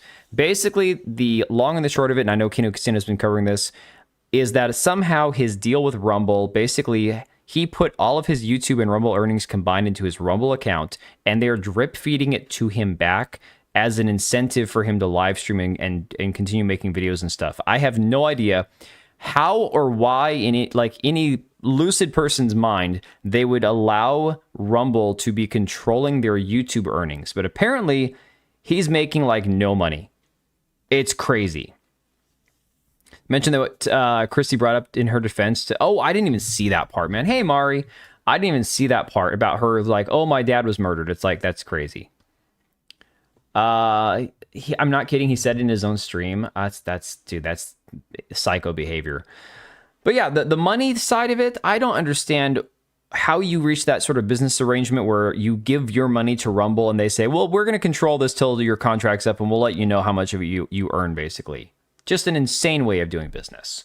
So that's another aspect to this, that again, he's waiting for his contract to end so he can get his payout, hoping that he gets all of his money. So he started his live stream today, Jeremy did, over on Rumble. No Melanie Mac, no Hannah Claire. He apparently screwed up the technical side of it again and had to restart the stream. So this is somebody who's making allegedly millions of dollars, being paid to live stream. He's been making YouTube content for 20 years, and he still can't figure out how to avoid technical difficulties that I can avoid 99% of the time when I live stream. It's really not difficult, right? He can't figure it out. This genius tech expert who once had a computer fixing channel and whatnot, right? Oh, that's why I said it was hypocritical that she laughed at the joke of Ralph's mother. Exactly. That's why I understand why you pointed that out. Symbolically digging up her father's corpse to use as a shield, and another breath virtue posting about her recent Catholic conversion. I mean, Jeremy's done the same thing. He's invoked the name of like Charlie Kirk to try to like, own the libs. And it's like, dude, come on. Oh, I'm sorry, Susano. Yeah, I don't even know if my dad's alive, to be honest. I haven't talked to him for whatever reason in like 10 years. We just had like, a falling out with no fight. It's the weirdest thing. But it was around the same time my brother cut us out of his life. And I don't know. My other brothers who did talk to my dad off and on haven't even heard from him much as far as I know. So I don't know. It's, yeah, hit that like button if Charlie's smiling down from heaven. It's creepy, weird behavior. Jer finished a Rumble stream about 20 minutes ago, but when you click to the link you get a 410 error, albeit with a 404 image. It indicates specific video channel or page has been permanently removed from the server. But yeah, so he had to delete the stream and restart it, basically, right? And this was in the chat beforehand. Somebody was asking him about deleting Twitter, and he's like, all positive vibes, folks. X was bad for my mental health. It's gone now. I'm already happier. My dad's alive, but I don't really like him. I don't have an issue with my dad per se. That's too much to get into on one stream. But yeah. But apparently this whole, I deleted Twitter, I deleted X, my life is so much better now, I'm so much happier. Somebody pointed out in one of his video uploads today, here he is on Twitter, scrolling around, using Twitter to do his videos. Now look, this would be like as if I said I was going to give up using Twitter, right? If I were to say, you can't. No, we don't care about AOC. If I were to say I'm going to give up using Twitter, what that would mean is I'm going to stop posting and replying to people, and I'm still going to use it for information, for live streams, for all that. I would never say I'm never using Twitter again, because that would be stupid. I have to use Twitter. If I'm going to continue making videos and covering content and all this stuff, it's a no-brainer that Twitter is a tool that I have to use. But I would say I'm going to stop posting on it. Just don't go on there as much. But I'd still have to be aware of what's going on, right? I really overopen it. Yeah, Mari, it depends for me. There are days where I don't use it much, and there are days where I use it way the hell too much. It's just crazy. But the reality is, it's one of those things where if you're a content creator like The Quartering, you can't say, I'm not going to use Twitter. I got rid of Twitter. Life is so much better. Because you know it's not true. You know it's not true. You have to have it. It's weird if you making content and ditching a funnel. Yeah. You know, his narcissistic ass would use the I just meant on my main account defense. And that's the thing. I mean, Elgon, if he'd have just said that, it would have been a nice deflection. But, you know, whatever, he didn't say it. He's like, oh, I feel so much better. I deleted it. All right, whatever. I open X doom scroll for an hour or two. It's not for me. I get into shit talking, man. I just enjoy it too much. Neither of my parents are alive, and brother died 6 months after mom, so cherish what time you got with your folks. I mean, DB, you're not wrong, buddy. I've heard that before, and it's true. It is true. But I mean, compare that with I have a brother who cut me out of his life because he and his wife had issues with my mom. Lots of issues, and my mom's she's got plenty of faults on her own, but my brother's wife is a psycho, so it's like, what do you do with that? You know? Then they moved out of state. Haven't seen my nieces and nephew in almost 11 years since the weekend that my twins were born. That is true, Mario. You can do that, but Grok AI gets things wrong pretty often, is the only concern. Brother has a Cluster B wife, and he sided with her. Cluster B wife who has, let's say, issues showing empathy due to traumatic events from her childhood. And he had children with her, and dude, the rest is just, yeah. It's just rough. I don't shit talk. I just block with like a motherfucker Twitter accounts. I don't block. I only block. Oh my god. Oh my god. Guys, you nailed it. Empress, you honestly didn't miss much. We are still recapping. Leading up to the Sydney Watson stuff from today with Cody Dennis and Camelot. But no, you actually didn't miss much. We were joking about how we were going to get like 3 hours in the stream and somebody was going to ask what they missed. I check my posts. I check posts in Japanese. I always check translations. It's always wrong. A lot of stuff happens while I sleep. You are not wrong. I feel like that happens to me as well. I said it's the time zone issue. I mean, look, Count Dankula, the whole thing happened with him, and he's like, yeah, I woke up and it turns out all this shit happened, right? Just oranging around. Oh my god. Sounds more like BPD versus NPD. She's got all sorts of issues, man. It's bad. It's walking nightmare. Anyways, so disproven right there. He's still on Twitter. He's still reacting to Twitter, right? It's not getting any better either because since the whole Renaissance Fair banning the quartering thing due to his creepy weird behavior at the Renaissance Fair, somebody came into his Rumble stream, rated his stream. Renaissance Fair security guard donated 5 and said, Mr. Hambley, I'm going to have to ask you to vacate the premises. So it's not getting any better for him, guys. Apparently, he's going to try to change his podcast time to 9 a.m. Eastern time. So, guys, this man typically streams at like 10 or 11 o'clock my time. What this means is he's going to start... Oh, my God. This is a sad, sad face. Wow. That's the face of a man who knows it's over. Like, holy shit. Did we find out what the oranges are for? I don't think he's ever, like, addressed the oranges yet. That would be the thing. Okay. You want to talk about the way out for this man? I don't know that long-term, like, his long-term career is going to survive. It won't. It's done. But in the short term, the easy way out, address the shorts, address the oranges, address, like, all the elephants in the room. Get it all out in the open and then be like, all right, now I'm going to take a week off for real. You're not going to see a video from me. You're not going to see a tweet from me. You're not going to see a live stream from me. I'm going to go check into rehab and I'm going to take some time. That's it. He has an absence. I'm going to sub to his channel to make him feel better.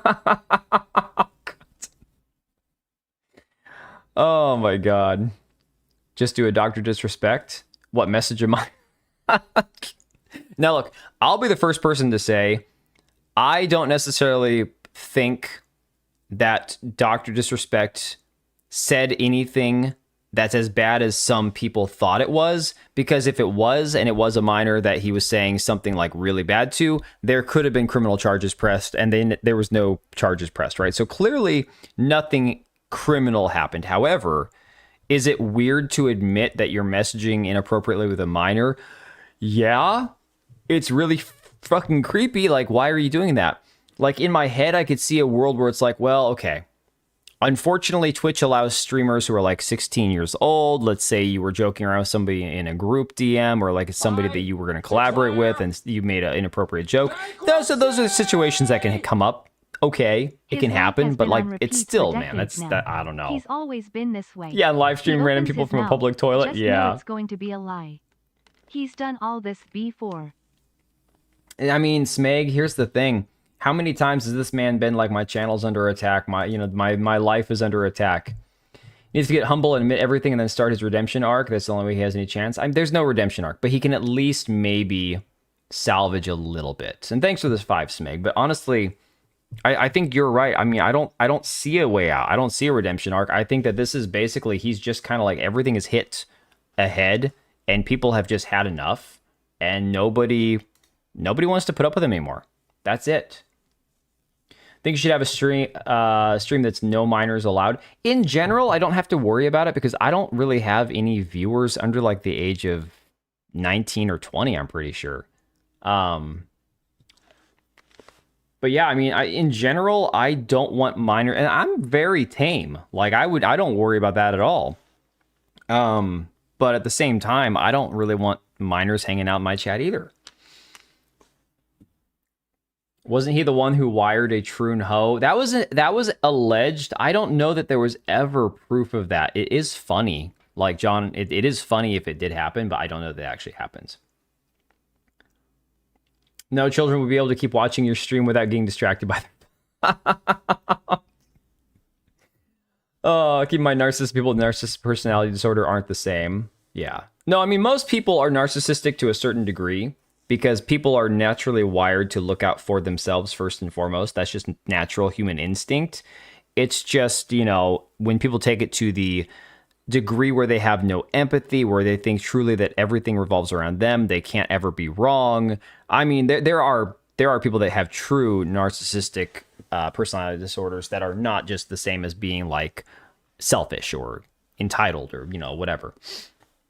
My new channel mainly has 11 to 18-year-olds. Well, I mean, the thing is, Mari, if I can say, because I know what you're doing with the teaching like language and stuff on your channel, that kind of makes sense. And I think that there are aspects to that can be really good and wholesome, as long as you have somebody who, like you, is not a creep, making videos that appeal to a younger audience. I think that's great. I have no problem with that.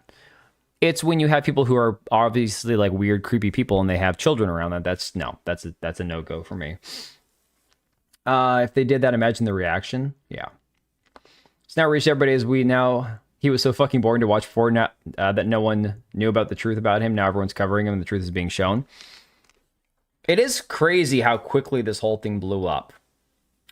He then went on to blame D-Day Cobra in his stream. I don't have the clip, but basically what he said was in response to somebody saying, I think it was a super chat they sent or whatever.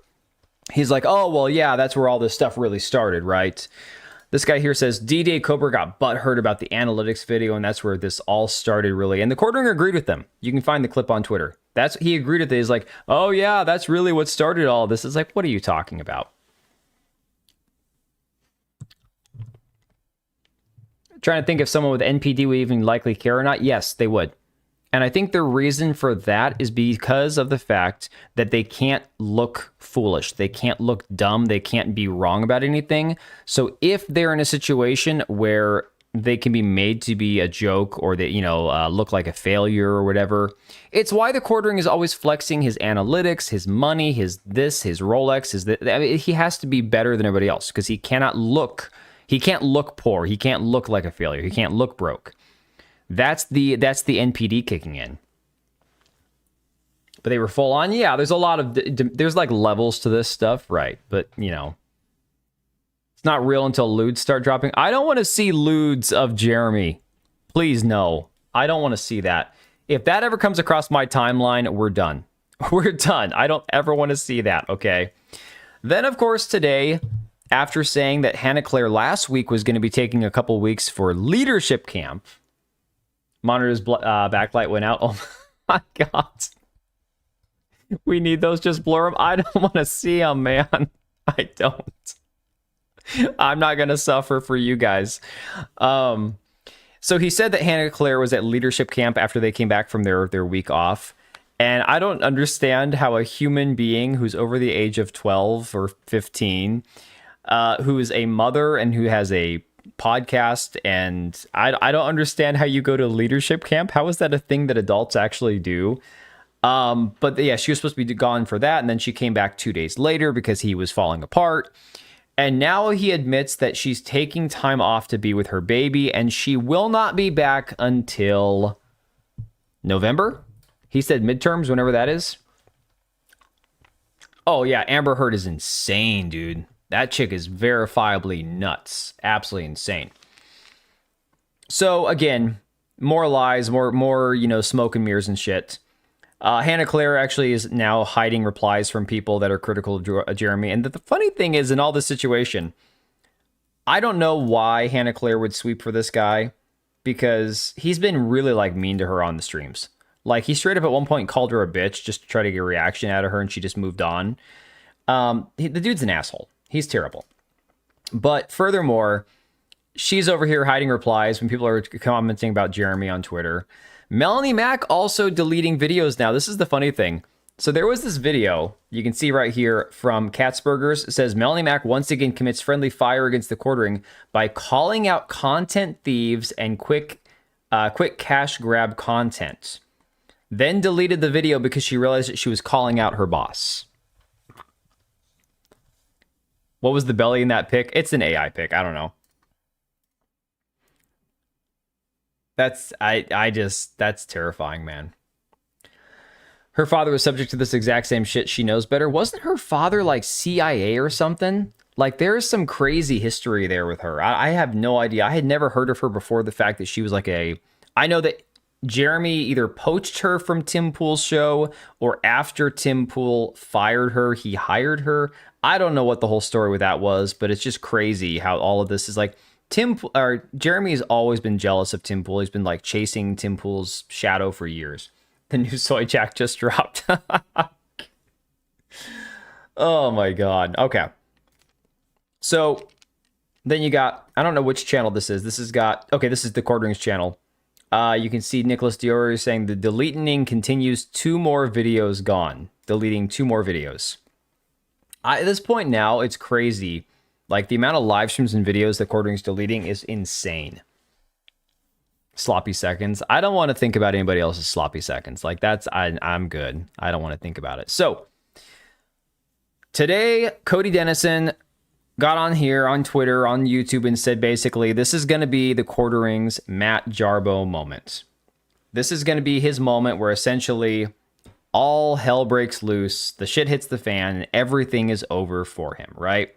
This is because Sydney Watson, the Quartering's former co-host, came out and said, hey, Cody, I can't really address a lot of this in person. I'm still processing a lot of this, but I can write it down for you, give you my thoughts on what all this stuff happened in the past, and you can read it on your live stream, right?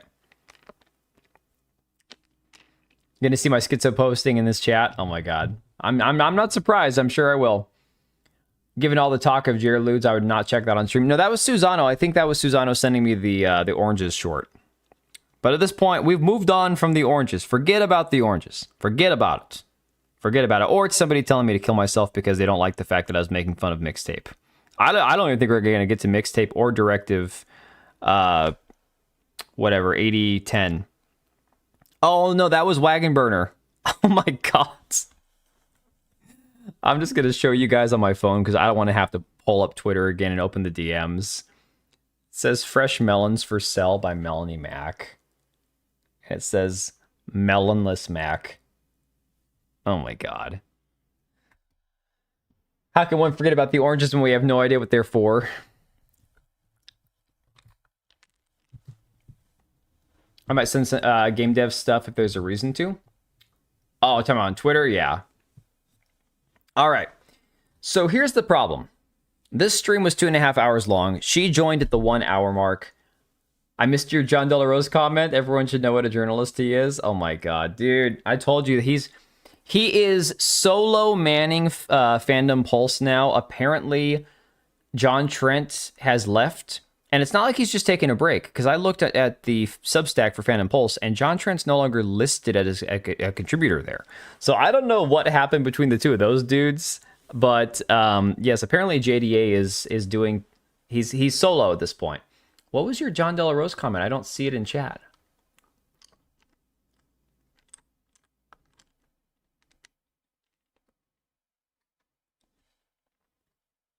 YouTube might have eaten that one, Empress. I'm not seeing it.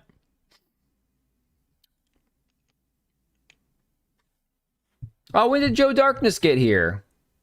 Do I think Subnautica 2 will be a woke mess? Dude, Subnautica 2, I didn't play the first one, and all I know about the second game is it has these hideous, like, freaking weird androgynous-looking characters.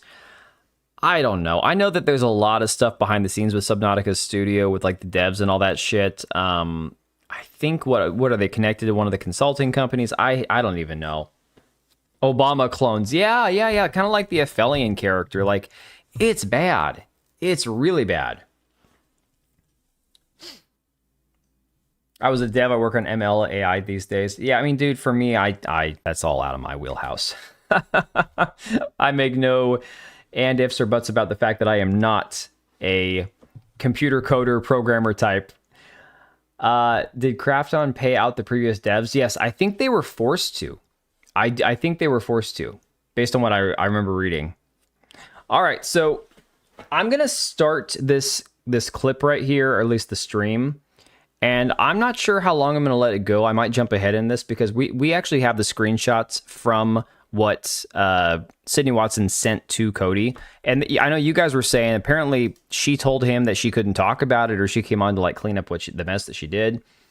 He stole my whole research about female custody sales by writing my whole 40-minute video into a paid article. Are you fucking kidding me? Are you serious? No way. Oh my god. Whoa, that I know it doesn't surprise me. Nothing should surprise me. I know I know he would. I mean, Serrano, I shouldn't be surprised. I shouldn't be shocked. This is the man who you guys remember George Torch and him had the falling out over the anti-Semitic comments that John De La Rose was making him after the TDS, and then George Torch had to finally come out and denounce him. It's like this was the straw that broke the camel's back. Now George and John De La Rose are back to sucking each other's dicks. It's the funniest thing. You're gonna make a video about it? Awesome. I remember you mentioning something about a different night, dabble in Unreal, mostly world building. Guys, I wish I had the time to actually get into that shit. That sounds awesome. P.S. Buy my book. Oh my god. The Kornmeister commandeered a video as his own. Stay out of it. Fine, I'll stay out of it. Whatever. I'm just gonna sit here on the sideline like, I wish I could code. I wish I could make games. I know you're giving me shit, dude. Don't worry about it. I'm not that sensitive. I'm only sensitive when people criticize my gameplay and call me Darkside Dan. Okay. That's what makes me mad right there. All right, Empress, I'll keep an eye out for it. All right, so I'm going to play a little bit of this just so I have a better understanding of what transpired, because I did not get to see any of this. I saw the first 20 minutes of Cody's stream, and then I had to go to softball practice, so let me see. Can you hear me? Yep. Okay, I'm sorry if the noise is Narg. a bit wonky. I pace because Narg I'm stressed yourself. out by all of this. I just want to clarify a few things because I've been watching along. Because I really don't want to be involved in any of this for pretty obvious reasons, but I do want to clarify that Jeremy's never threatened my personal life from the perspective of exposing things about my boyfriend or anything like that. That's just an ongoing concern that I have because he's a very private person and I don't want anybody to, think he's fair game because he's just not. And that kind of goes for the things that I know about Jeremy too. There's no world, and the people in my DMs asking me, I'm never going to say anything because I said this in my video about Elijah Schaefer where I made the point that a lot of this is mutually assured destruction. And there's nothing really in my life, like I'm boring. There's nothing really in my life that I want to hide or anything like that, but I will never go after somebody's personal. That's not true. Everybody has something, even if it's just something that's embarrassing and not so much like something deviant. Everybody has something that they don't want somebody else to know. That's, I don't buy that. Not a real gamer. Life like that. So I just want to clarify that. Good. I think that's really important. I have more hours in Crimson Desert than the quartering does, so. Yeah. No, I agree. And that's how it should be. You know what I'm saying? You should always kind of leave that off the table. And, you know, that's why I think people are calling Jeremy a hypocrite, because Jeremy seems to be going around and doing that kind of thing behind alts, or when he gets kind of, you know, messed up. Well, Serrano, that goes to my point. I'm not saying that everybody has like some dark deviant secret or something, but yeah, I mean, something that you might not want some specific person to know about or something. I know Susano doesn't, but for example, 2 weeks ago, I shot my pants trying to squeeze out a fart that I trusted too much. But that's, nobody would expect otherwise from me. That'd be like if Jeremy shit himself. Everyone expects that. At night on a Friday or Saturday and whatnot, which you have a lot of experience with. Yeah, I do. I had to pause on you. Did I pause on you there? Let me see. I missed it. His chat's going crazy, way too fast. Because I said this in my video about Elijah Schaefer, where I made the point that a lot of this is mutually assured destruction. And there's nothing really in my life, like I'm boring. There's nothing really in my life that I want to the game hide blacks or out anything drunk. like that, Yep. but I will never go after somebody's personal life like that. So I just want to clarify that. Good. I think that's really important. Yeah. No, I agree. And that's how it should be. You know what I'm saying? You should always kind of leave that off the table. And, you know, that's why I think people are calling Jeremy. Fair enough, Susano. Because Fair Jeremy enough. seems to be going around and doing that kind of thing behind alts, or when he gets kind of, you know, messed up, like at night on a Friday or Saturday and whatnot, which you have a lot of On a day ending in Y. Yeah, I do. Yeah. I mean, and like my motivation here is, and I think people sort of misunderstand, they think that it's a pile-on. And for me, I think having to deal with two of the same kind of man back to back was pretty awful. And granted, I put myself in that situation. I didn't correctly read the room. But when I extricate myself, I just want to be left alone. I like making my content and being in my weird little bubble with my community. And that's kind of just where I want to be. I don't want to be involved in the ongoing drama. The other thing I just want to clarify too is I don't know if Jeremy's product is drop shipped. I can't speak to that. What I meant is that I do all my own packing. He doesn't obviously like touch the product going into the bags or anything like that. He has employees who do that. Whether or not they work directly under him, I also don't know. So I can't comment on that. I'm not going. I think that's something that she mentions in the DMs that he read, was that unlike his product, which is drop shipped, hers isn't. And now she's afraid that he's going to sue her or something over that claim. Like, come on, man. She likes to talk smart and use buzzwords. Well, to me, this sounds like you can already hear her like walking everything back. Since he wasn't pressing her on this. Maybe Cody's too much of a simp. I mean, I love Camelot, don't get me wrong. Like, cool dude. My son loves NASCAR. We root for him every time he races. But I mean, it's become extremely apparent. Okay. No, she is smart. Because I just don't know. Okay. Yeah, that's what the chat is like. They're like, oh, it's drop ship. Oh, God, Jesus. Everybody's been waiting, you know? I don't want to give anybody any ammo saying that I lied or I said something that, you know, could be misconstrued in any way. So I just want to clarify a couple of things. And the last thing is, yes, I did record conversations. It's obviously so taboo in our industry to do. You know, the funny thing about that, Joe Darkness, as somebody who's had Crohn's disease and stuff, well, who has Crohn's disease, let's reframe that. I have, you know, inflammatory bowel disease. Poop jokes for me hit a little too close to home, but in general, like, I don't get into like this. I'm gonna drop a big word. I don't get into the scatological humor very much. Like a lot of the quartering, like the how was your weekend intro video that I did from crap, what's his name? This guy here. I'll pull it up in a second. You know, a lot of those are funny, but there are ones that are focused entirely on like bathroom humor and shitting and stuff. And like for me, I'm like, yeah, that's gross. Like I'm not 12. I don't know. Our language needs to match the audience. Yeah, everyone's gonna have different humor and all that. May not be the first joke that bothers you, but it's definitely the number 2 joke. Yellow Flash goes hard into this. Yeah, I mean, I don't know. Do that again. These are not things I'm going to be putting on. I'm going to pull an Asmongold and be a fence sitter on that one because I don't feel strongly one way or the other. I just think the shit jokes are just like low-hanging fruit, to be honest. The internet, they were for me to listen back to because he made me feel crazy. Right. So it was just a thing where I was like, oh, this guy's saying one thing, you know, on an 11 o'clock call at night when he's drunk off of his head.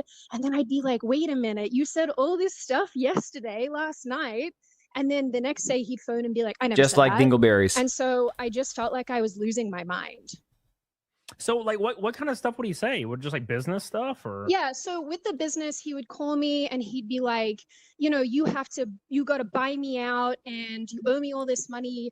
And at the time I was in. No. Some toilet humor is fine. I'm talking about like where it's literally AI video after AI video that goes on for like 5 or 8 minutes of nothing but like shit. It's like, okay, at some point it's, I don't know. And see, Avernum, I'm not like sensitive about that, even with having Crohn's and having had bad flare-ups in the past. It's like I'll admit, like there was one time when I was at work and I had to hand wash my underwear and dry it with like a heat gun, you know, because it was leading up to my hospitalization back in 2021, you know, having Crohn's disease or whatever and not having it under control or medicated. Hey, they say shit happens, right?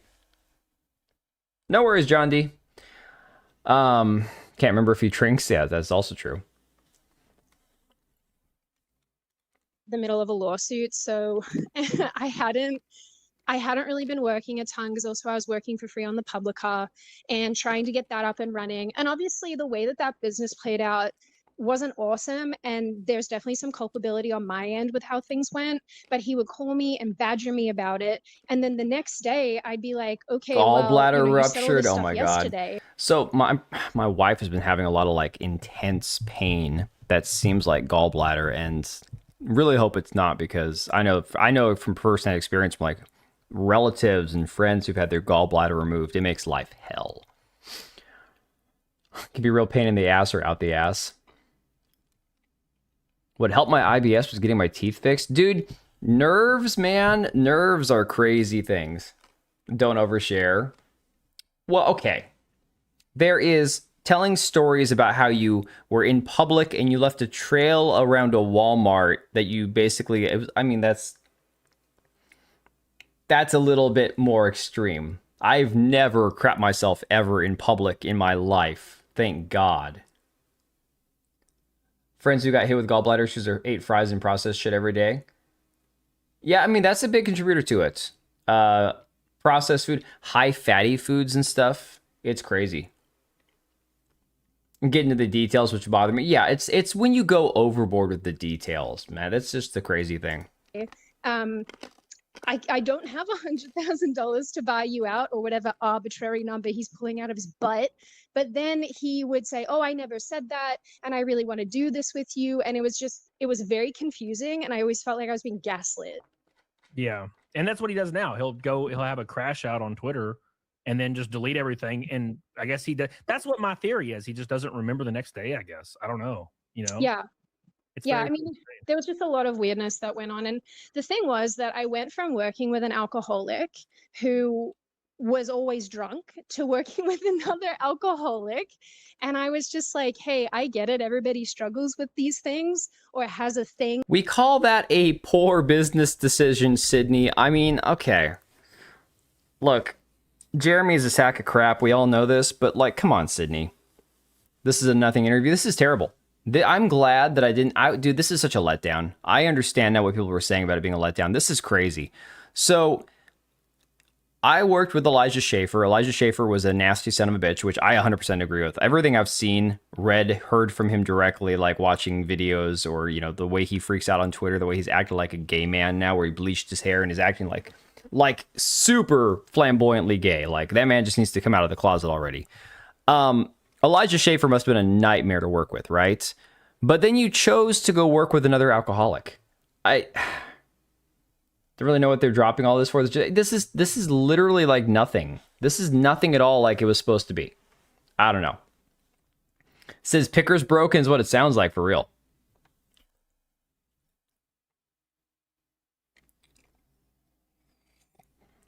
That maybe doesn't work for them, but if you want to work with me, this has to stop, because I have a weird history around alcohol. It stresses me out. I don't 100% drink. Elgon. And just, you know, having to deal with somebody who was calling me absolutely off his head always made me really uncomfortable. And I was like, dude, get it together. Especially with him like tweeting at people, I'd be behind the scenes like, hey man, I think you should lay off.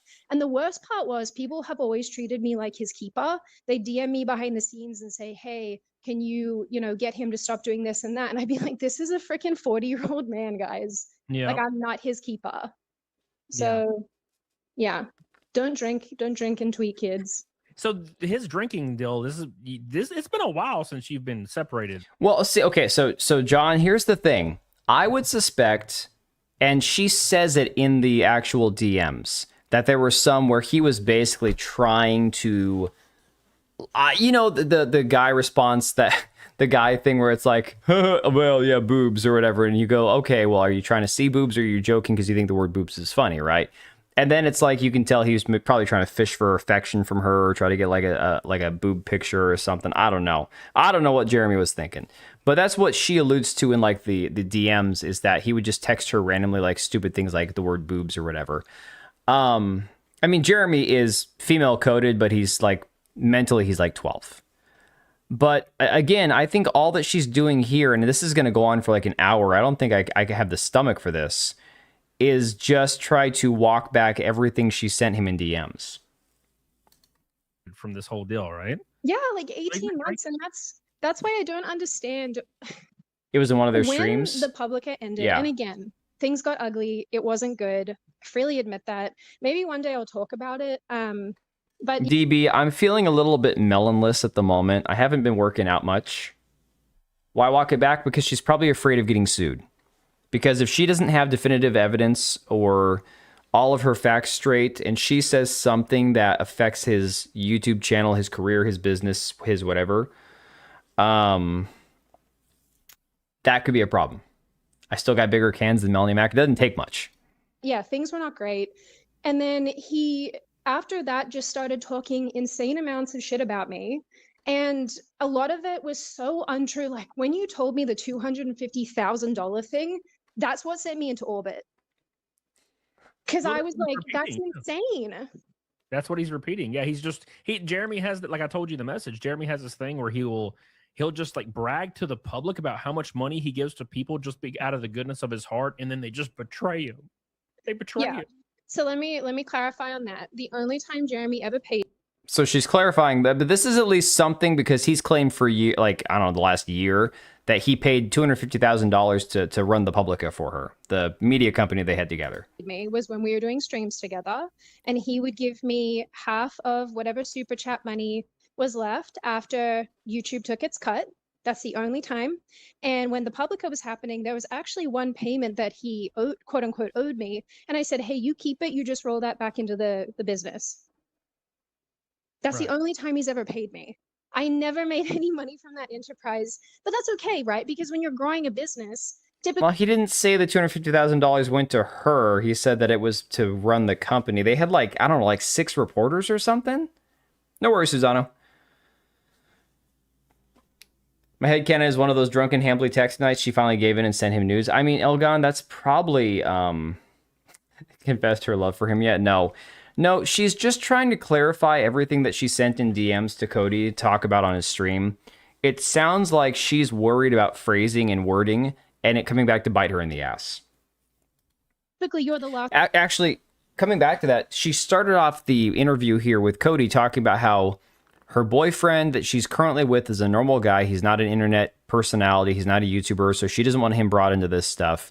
If you combine that piece of this with the fact that maybe at some point she gave in to Jeremy, being flirtatious and sexting her, and she reciprocated that, if she doesn't want those two to like overlap, it's very possible that what we're seeing here is her general disgust and hatred for Jeremy, but her fear of the things that she was willingly or eventually like worn down to give into overlapping. Like she doesn't want these things to come together, right?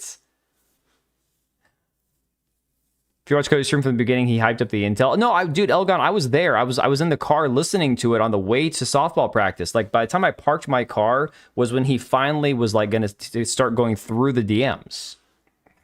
Yeah, I was watching. I couldn't chat. I was listening. Yeah.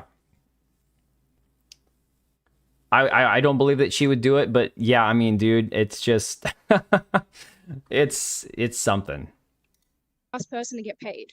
Right. Exactly. But to make it sound like I made out like a bandit is insane. I didn't know that, and that is staggering to me. Yeah, I mean that's what I think he has said this multiple times. Like he keeps saying it. He keeps saying it.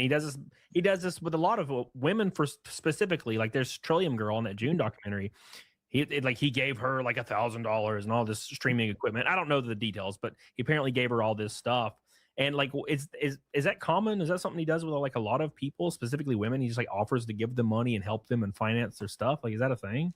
I can't really speak to other people's experiences. I'm not sure. At the front end, I think that he definitely wants to be a nice guy. He wants to be your friend. He wants to be helpful. And, you know, to his credit, he gave me a ton of great YouTube advice, and he would help me with titles and thumbnails and all sorts of stuff. The clickbaity stuff. The only explanation is that she may be under some... No, she said she's not. She has said that she's not under an NDA. I don't think there's blackmail involved. If anything, Watson probably has more dirt on Jared than the other way around. You were watching him when he gave that stuff? Wagon, so was I. That's why I knew. What Cody is referencing is because I clipped that and put it together, and I quote tweeted the June the King documentary, and then Kino Casino shared it, and then Cody also saw it, and he shared it and stuff too. Yeah, I remember that back when it happened, and at the time I didn't think anything of it. But when you go back and you actually watch the way he talks about her and watch when she disappears and he's all saying like he's worried about her, and basically his life is meaningless and the only thing that gives him fulfillment is watching her gardening videos, right? And how, you know, basically he has all this affection for her, and he put out a video, but there was like a milk carton for somebody with like that goes missing, like with her face on the side. That's how this video was, man, where he's all like, we need you and we miss you and we don't know where you went. It was creepy, man. Those have been leaked already? Maybe. I don't know, man.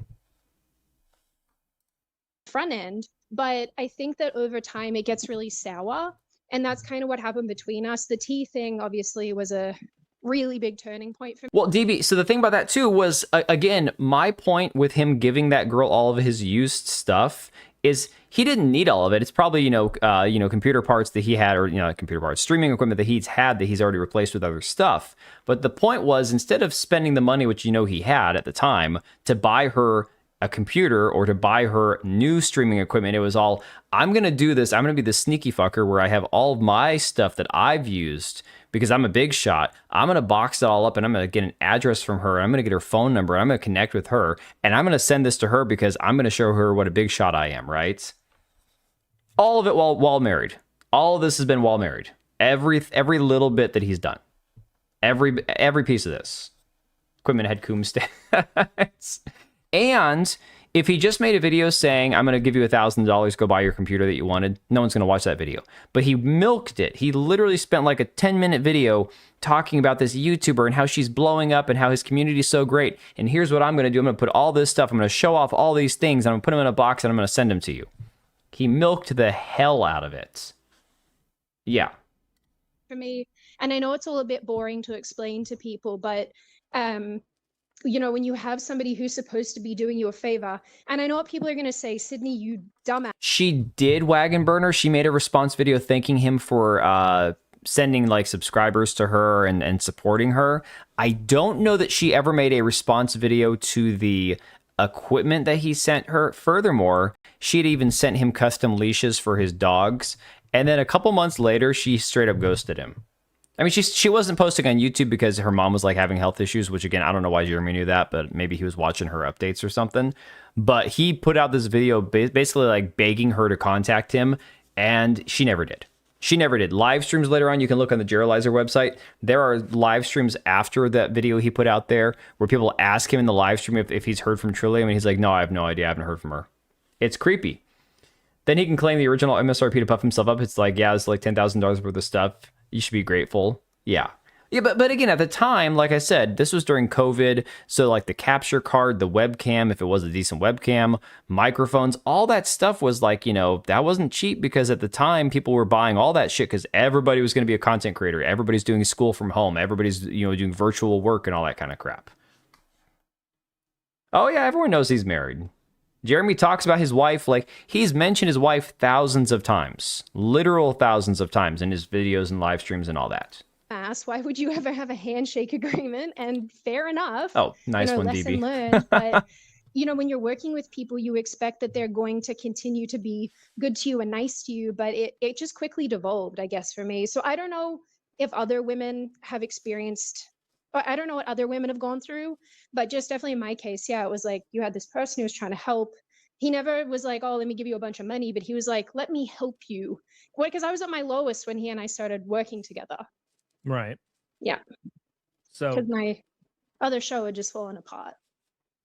right. And then you decided, so like was it after the tea or the public thing? Like what was the catalyst for you like separating your show from Jeremy? Because it just ended, right? So like what was the catalyst? Yeah, so honestly, this has been so long. I feel like it's been so long that timeline wise I might stuff some stuff up here so everybody can double check me. Why is the co-host blinded with him? The only reason he's doing this because he wants to sleep with her. So I don't know if what we were talking about is this small YouTuber that he sent the equipment to is not Sydney Watson who's talking here. Sydney Watson here, again, the one that he started the Publica with. I mean, allegedly he claims he spent $250,000. She wanted the media company. He did this to support her. He helped her with her tea company, all this other stuff. Again, why would he do this? I think it's because he just wants to sleep with her. I mean, that's pretty obvious, right? It's just whatever.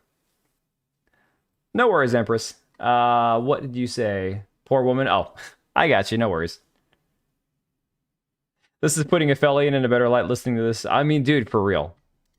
On when things ended and started and whatnot. But basically, we were doing a fun little stream together called Community Notes. And I think because it wasn't Oh my God, I generating remember as much that. money as he liked, he was like, hey, let's not do this. It's kind of taking away from other things, which was fine with me because I was trying to grow my channel back and kind of recover from all the things that had happened to me. Does this ever get better? I'm gonna jump 20 minutes ahead and see what they're talking about. I think you can probably say the same about some of these other women that he's worked with, you know, getting fired by Tim and turfed by Tim. And he came along, was like, well, It's let worse. me save you. And then, and like that would be so noble and so wonderful if it wasn't perhaps a manipulation tactic. And I think that's what's so troublesome about this behavior is you have this nice guy who on a long enough timeline actually demonstrates to you that he actually doesn't give a fuck about you. He cares about money. And I can respect the caring about money thing if you're just open about it. If it's like, hey, I actually don't want to be your friend. I have Our side is full of disenfranchised leftists. Boy, isn't that that's yeah. Okay, so I think I'm done. I'll try to go through and see if there's any clips that are floating around online tomorrow that are worth even listening to. Here was what, and this is from Nick Monroe. Here was what Sydney Watson sent to Cody Dennison prior to joining the stream. Okay? I imagine this is what they got to before she joined the stream. The crazy thing is how this whole I got banned from MTG events into a new perspective. Hey, Truth. Sydney was on with Cody Dennison earlier today. It was advertised by Cody as the Matt Jarbo, Boulder stream moment where he was going to basically end the Quartering's career and it was going to be this big thing. Was this capture from Cody's screen share? Probably. I think it was. Nick Monroe, he already credited Cody and linked back to his kick and all that. So Nick's a good dude. He's not like trying to steal his content or whatever. This is probably not stolen. This is probably screen capped from the stream or whatever. I don't know. It was a big orange burger. No, Sydney did not drop this, I don't think. I imagine.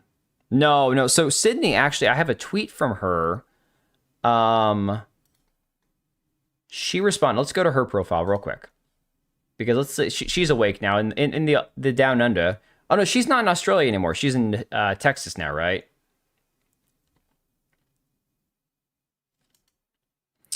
Okay, so let's just skip ahead. We'll come back to the DMs. This guy, Lolcow Adventures, says, according to Camelot, Sydney Watson made a handshake deal with Jeremy to handle the fulfillment for her tea company at $2.50 a box, but with no written contract. People need to learn how to type or like edit, proofread or whatever.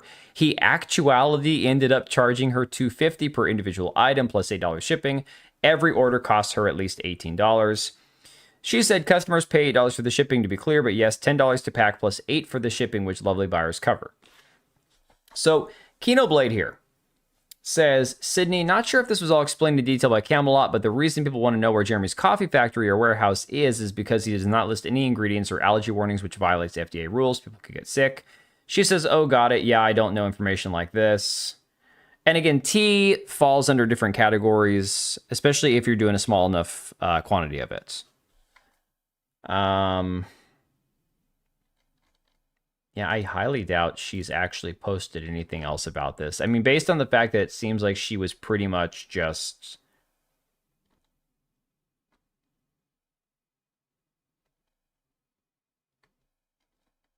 Yeah, I mean, she's not going to mention this stuff, guys. I think she's pretty much...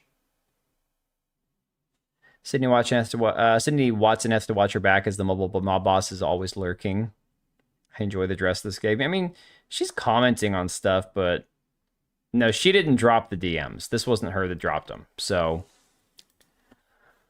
what about her being blackmailed? That's the claim. That's what people are suspecting. I'm not going to sit through the 40 plus minutes that we haven't watched yet. I don't have any sympathy for Sydney. She's an insufferable feminist who grifted into the conservative space. She tried to use these awful YouTubers the same as they tried to use her. I'm not doing Tebow brand tea, man. Oh my God. No, I'm just a dude who has an actual business that has an actual company that has been making food products for a long time. So I decided to do my own tea.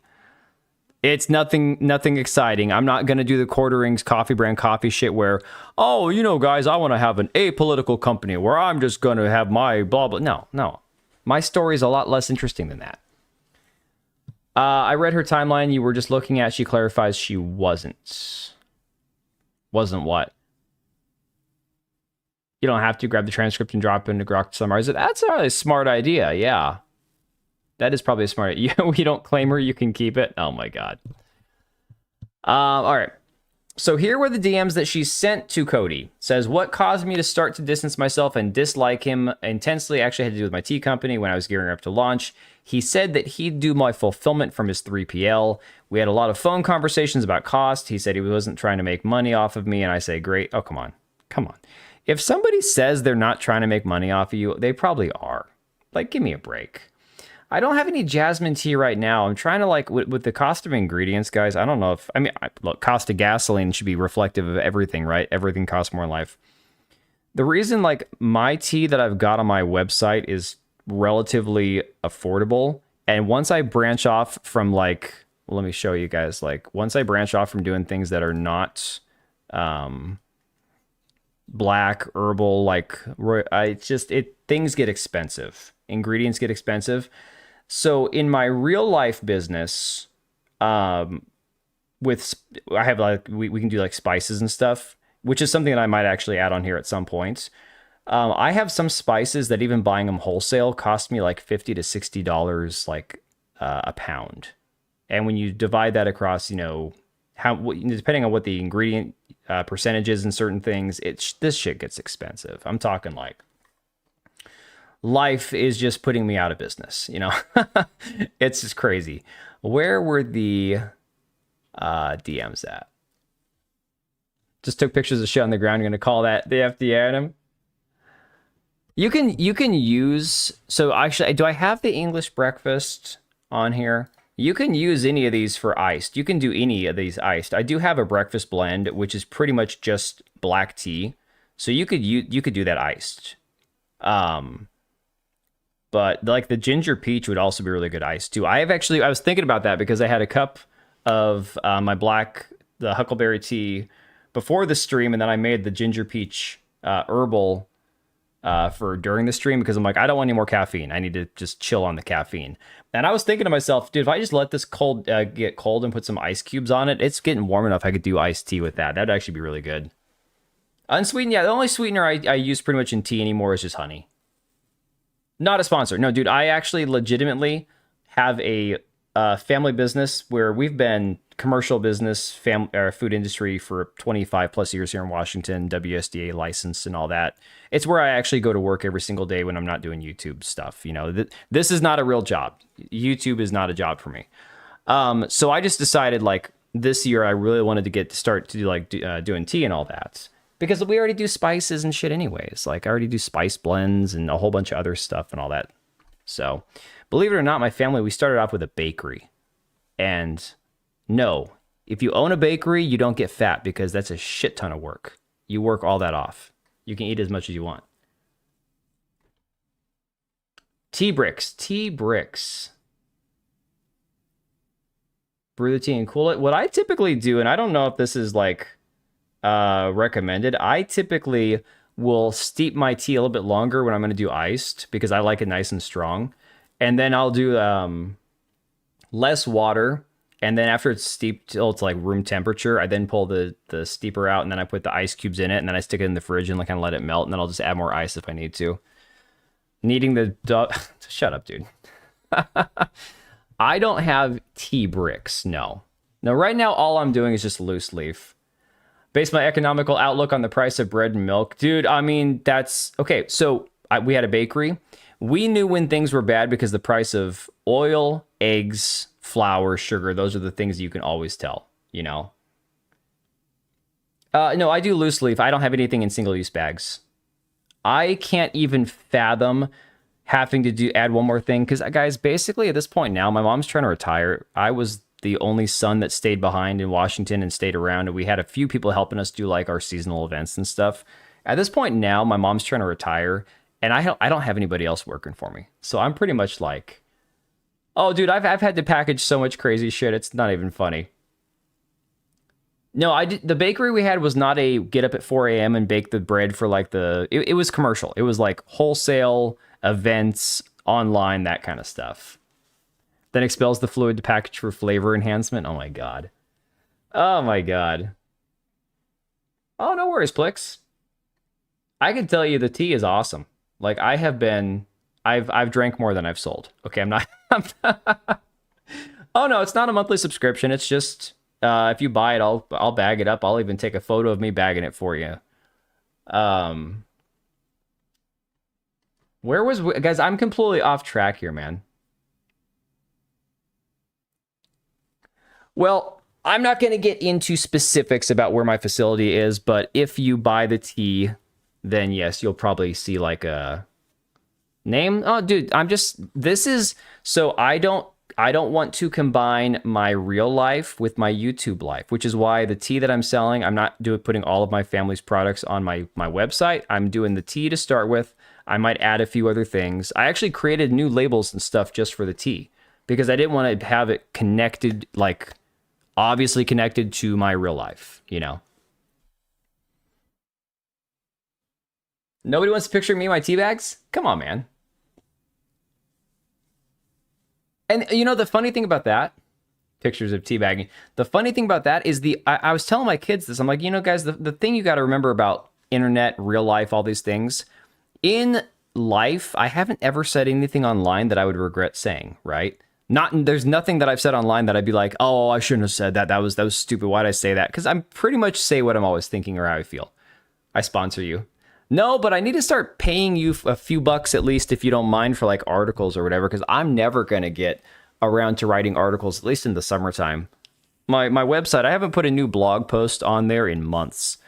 But my whole point was like, my biggest concern is some lunatic shows up at my kid's little league or tries to get me kicked off as a coach because they don't like some shit post I put online and makes a big deal out of it. That's it. As far as the rest of the life goes, I couldn't care less, you know? Once my kids are all grown, then I probably will just put my name out there and just put my shit everywhere and not care. It's more about, oh, truth, exactly, dude. That's what the ginger peach one was that I just drank. It's more about the fact that I don't want my kids' lives messed up, you know. Someone shows up in my house, I'm not worried. I'm covered there. I don't need to embellish. I stocked up long before the laws changed here. You'll likely to have my address in the near future, so you'll have the advantage. Yeah, but the thing is, I'm also a normal human being who's just a business person who I've had addresses for hundreds of thousands of people over the course of 20 plus years because I've been an actual. I'm not just, oh, I'm a YouTuber who's just gonna grift and do it. No, can't believe you'll hire me to be a bull. I'm too short to be a bull. I'm also a little too normal, a little too married, and not a swinger. All right, so yeah, I feel robbed. I feel so robbed right now. This is disappointing. Like, I thought there was going to be more to this, and right now, looking at it, listening to this from Sydney Watson, I'm like, what the fuck? So, okay, he'd call her, he'd have her, like, he'd text her the word boobs in the middle of the night. What else is there? I mean, Elgon, you listened to all this when Cody was streaming. Oh, swinging's disgusting. That is terrible, man. I've been telling everyone in DSP's chat lately how close I live to the king. Oh my god. Oh my god, man. I'll tell you this. I will tell you this. I am relatively closer to pirate software than DSP. You know? So, Cody hyped it up so hard at the beginning. And yeah, I mean, I thought there was going to be some sort of like actual crazy document drop, something he was talking about, recorded phone calls and all this other stuff. And I don't understand. I feel like we were robbed. This was a letdown. Well, let's go ahead and skip the mixtape stuff, guys, because the mixtape shit, it's not worth talking about. It's been covered to death. I'm so sick and tired of talking about mixtape. It's not even funny. I really think she panicked, reached out to him, and he threw the brakes. Yeah. He'll make you eat his entire ass. Oh my god. I even made an effort to pay attention to him. Dude, Plix, I was literally like, okay, I'm going to wrap up work early today because I got to get the daughter softball practice. I had to be there at 4:30. I'm thinking to myself, all right, well, maybe he'll cover a little bit of it before I get out of the car. I park my car at like 4:25. The wife is there with the daughter. She's got the catcher's gear, all this other stuff. And I'm looking like, is he going to do it? No. Mixtape was not made by Aussies. Don't believe your lying eyes. You know what? If I have to hear that Mixtape was made for millennials, then you have to hear that they're Australian. I am so sick and tired of millennials getting blamed for Mixtape existing. I get it. It was made by somebody who's probably millennial. Millennials have plenty of cringe, annoying things about them, sure. But I'm so over it, man. You know, Lugia, I've been trying to formulate my thoughts around the whole Anita Sarkeesian thing. I really have. In general, my opinion on the whole Anita being attached to any game, namely like Slay the Spire, if people don't like that, they should absolutely not buy the game. They should absolutely leave a negative review. And if somebody enjoys the game in spite of it, I don't care. My problem is people saying, oh, why do you care about Anita Sarkeesian in the year 2026? Because she's still fucking here. Because she didn't leave. That's why we care. Right?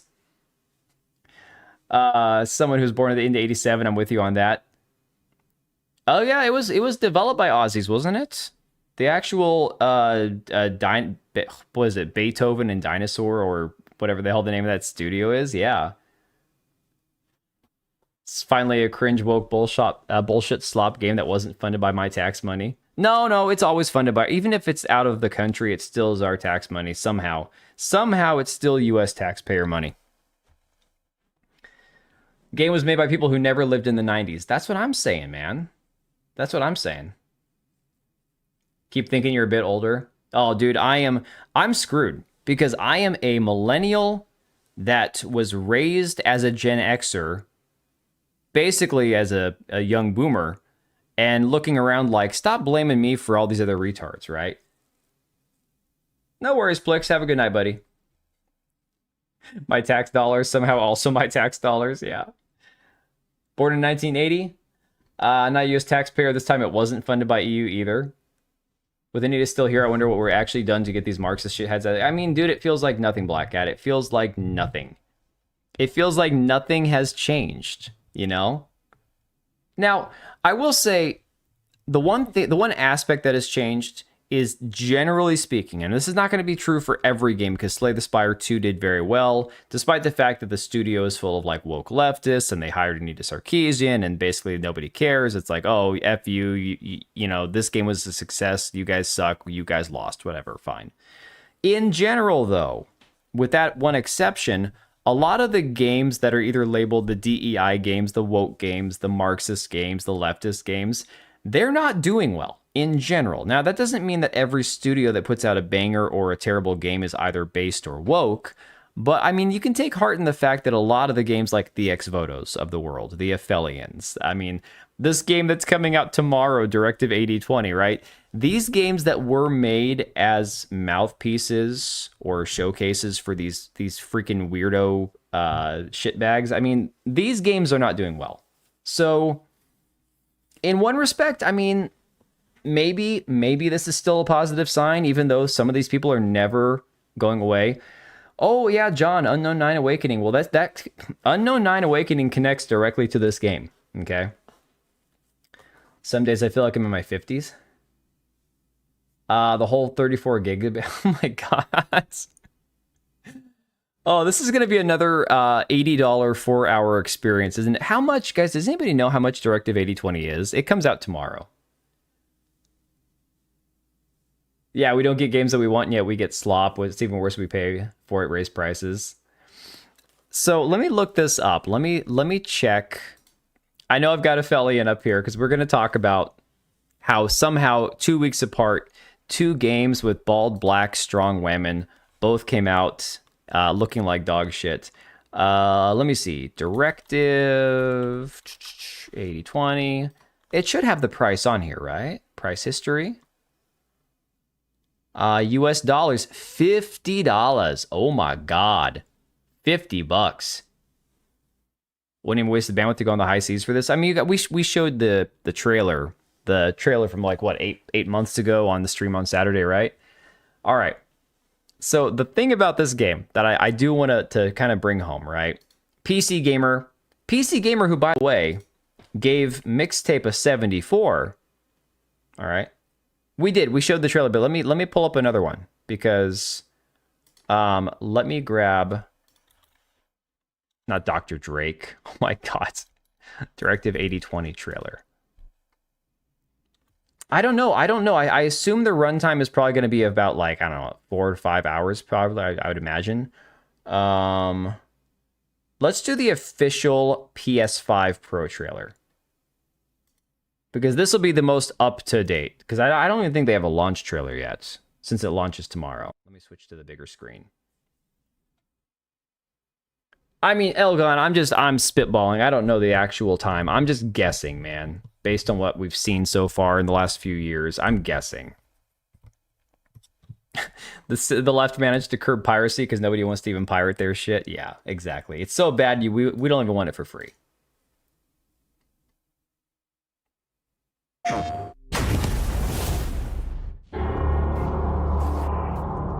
This is an SOS from the forward reconnaissance ship Cassiopeia.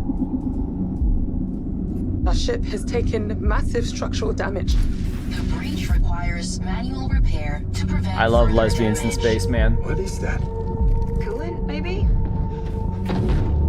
We've suffered loss of life through contact with an unidentified alien presence. We'll be holding out here until you come for us. Oh my god. We need urgent assistance. They're right behind me! Open the fucking door! Is this a Sony fanboy thing? That's what I want to know. Okay, so I know it's the PS5 Pro trailer. So everything they're advertising for this game is about how the ray tracing and the realistic lighting, and it's the PS5 Pro enhanced. Is the game any good? No, Smeg, this game had a bigger budget than Aphelion.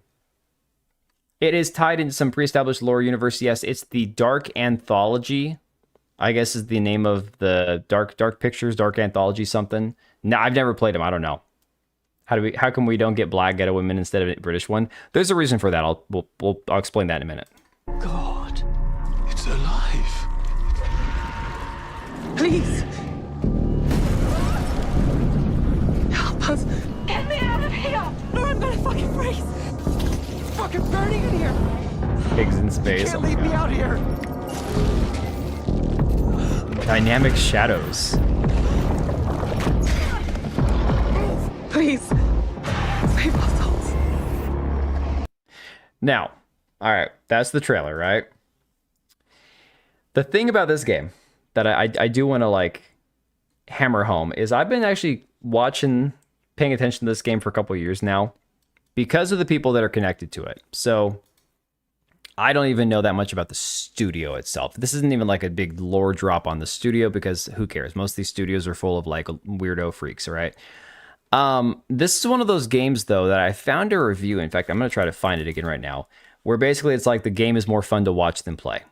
I mean, that kind of sounds like modern journo slop, right? More fun to watch than play. Let me see here, reviews. The Dark Pictures Anthology has never been more adrift. Alien fans just got the perfect weekend binge. Everyone else should skip it. Directive 8020 review, a failed copy. Oh my god. Oh my god.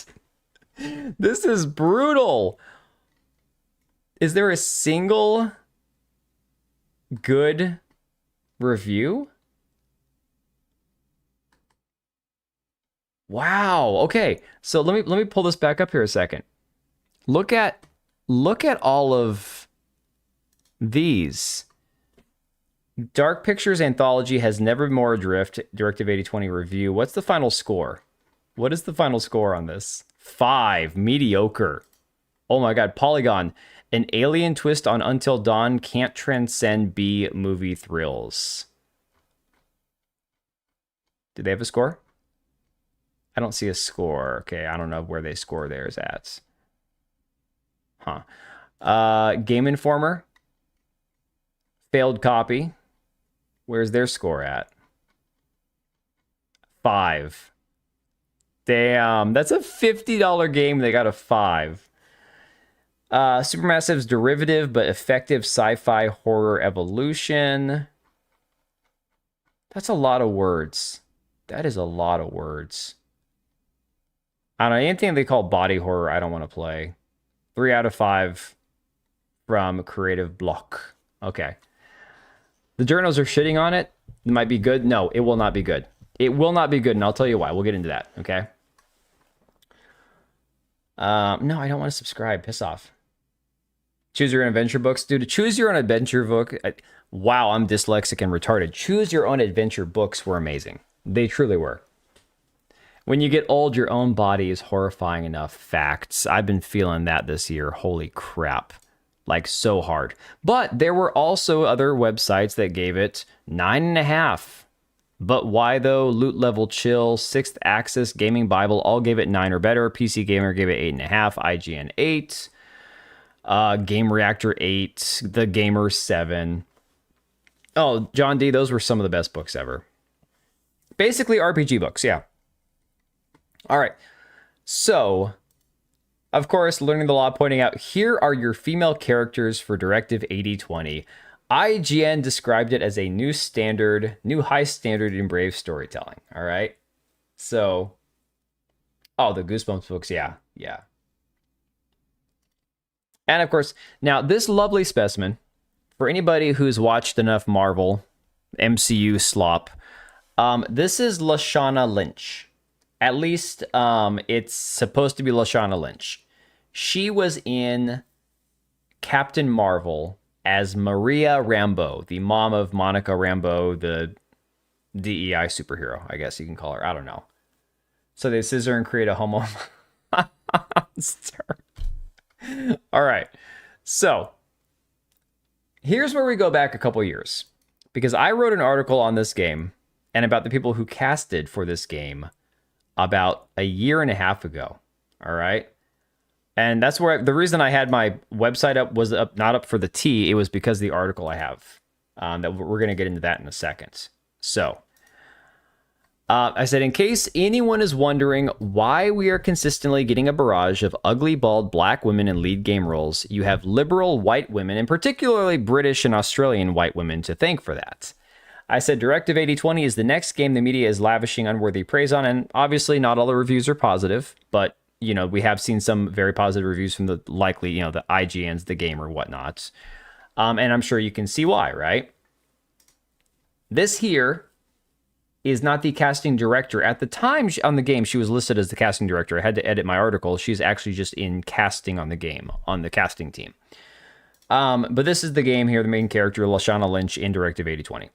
Jessica Jeffries, who worked in casting for Directive 8020, has been involved in such failures as Suicide Squad Kill the Justice League, Hellblade 2, Unknown 9 Awakening, The Witcher, the Netflix show. She is as woke as they come, obsessed with adding diversity anywhere she can. So yeah, Jessica Jeffries has a lot of shit on her resume.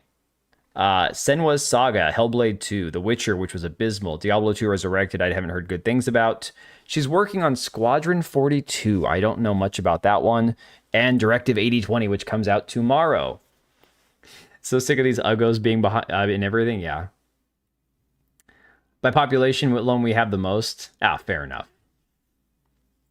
Yeah, I'll be wrapping up in a little bit here. She worked on some good games then. Hellblade 2 sucked. I don't know about that. She also worked, again, Suicide Squad. Squadron 42 is connected to Star Citizen. Seriously? Seriously? Is Star Citizen the one that's not even out yet? Well, yeah, but Lucia, the thing is, which games do you boycott? Nobody's going to be playing these games. These games are ass. Nobody plays these. But I say, Hellblade 1 was great. I thought it was great. Hellblade 2 was awful. Dates are wrong for what I played. Mari, she is a casting director, and we'll get into that because that's entirely what she does. Star Citizen.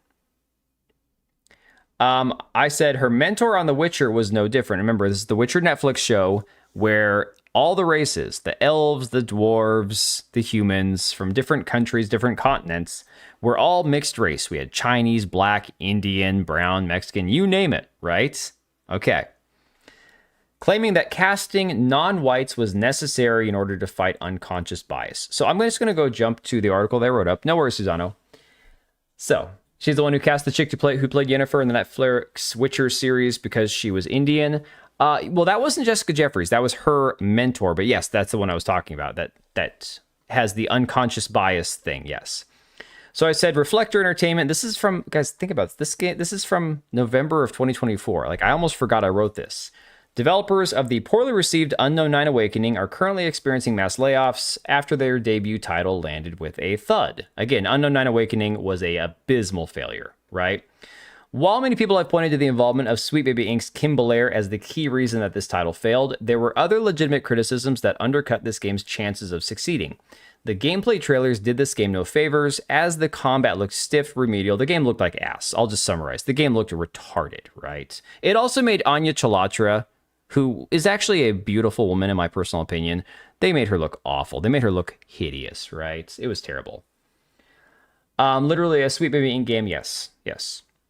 While it was previously revealed that Anya Chalotra, who played the witch Yennefer on Netflix's The Witcher series, was offered the role in Unknown 9 Awakening without actually having to audition, seemingly no one had been asking the more important question, who actually offered her the role.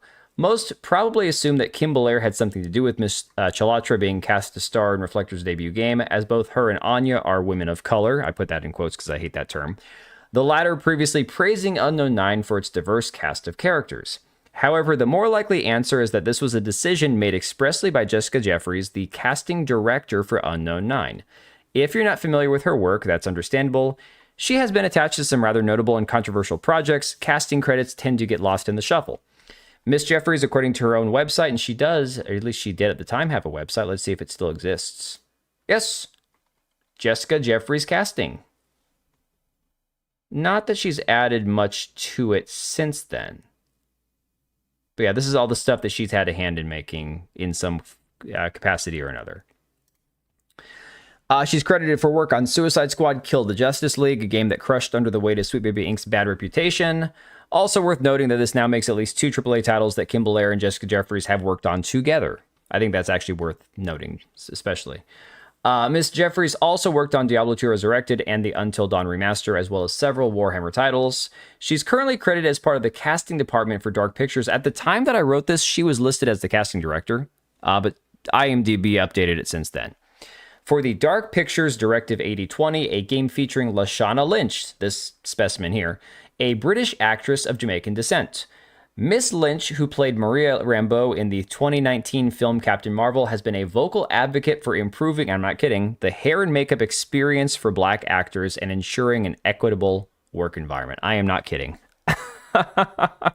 These are actual quotes that I found from this woman, all right? Very much obsessed with making sure that Black people feel comfortable with hair and makeup. I'm like, okay.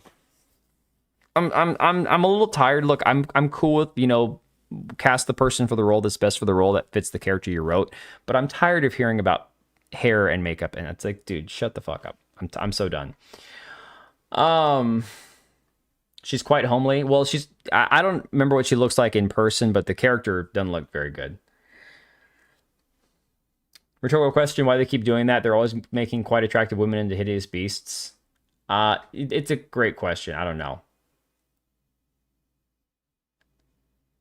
Chick who played Yennefer is beautiful. I thought she was actually pretty in the first season. Now, she lost a lot of weight between like the first and third seasons. Dude, she's no Yennefer. Like, Yennefer in the books is described as being like the most beautiful woman to ever exist. Triss, they butchered Triss with the gal that they cast for her. But I don't even think the gal that played Triss is like ugly. I just don't think she's hot. She just doesn't have that, you know, pale skin, the bright, fiery red hair. She doesn't have anything like that shit going on, you know? Let me see here. He's tired of the Blacks. I'm tired of the constant complaining and virtue signaling and whining about Black hairstyles. I swear to God, I'm so sick and tired of hearing about Black hairstyles. Yeah, she's just not Triss. I don't think she's ugly. I just think she's not... Oh, Witcher 3 Yennefer, but they were never going to find that woman in real life. Let's be fair. Maybe if they cast Kate Beckinsale circa, you know, whenever the first Underworld movie came out. Volunteer for Triss? Well... Huh. I don't know. Empress, can you get your hair curly? Like... Liv Tyler's kind of close. Oh, Liv Tyler, that's a good one. But even then, Liv Tyler kind of has an odd look. I think Liv Tyler's really pretty. I loved her in Lord of the Rings. But the thing about Liv Tyler is she also looks like her dad a little bit, which kind of throws me off. But no, Liv Tyler is beautiful. Absolutely. Not curly in the games. I thought she had like curly hair. The books describe her as having curly hair, I'm pretty sure. In that DC show Raven. I don't know. I need to get into the government to introduce a bill to end racism against gingers. Good luck with that. Oh, I didn't watch the Titans DC show, so I don't know. Okay, so I said prior to starting her own casting company. Oh my God, look at the old thumbnail. Oh my God, we've come a long way. Prior to starting her own casting company, Miss Jeffries was credited on The Witcher, the same Netflix series Anya Chalotra was cast in to play the race-swapped Yennefer. While Jessica Jeffries was not the casting director for the first 3 seasons, she was in fact working for Sophie Holland, and this is the person we were talking about, a woman who had a profound effect on the ill-fated Netflix series. Sophie Holland publicly expressed the need to cast non-white people in fantasy settings in order to combat unconscious bias, and even claimed that having a woman of color in the role of Yennefer does incredibly powerful things to the people watching. Hey, Patriot. I know, I'm going to go to bed in a minute.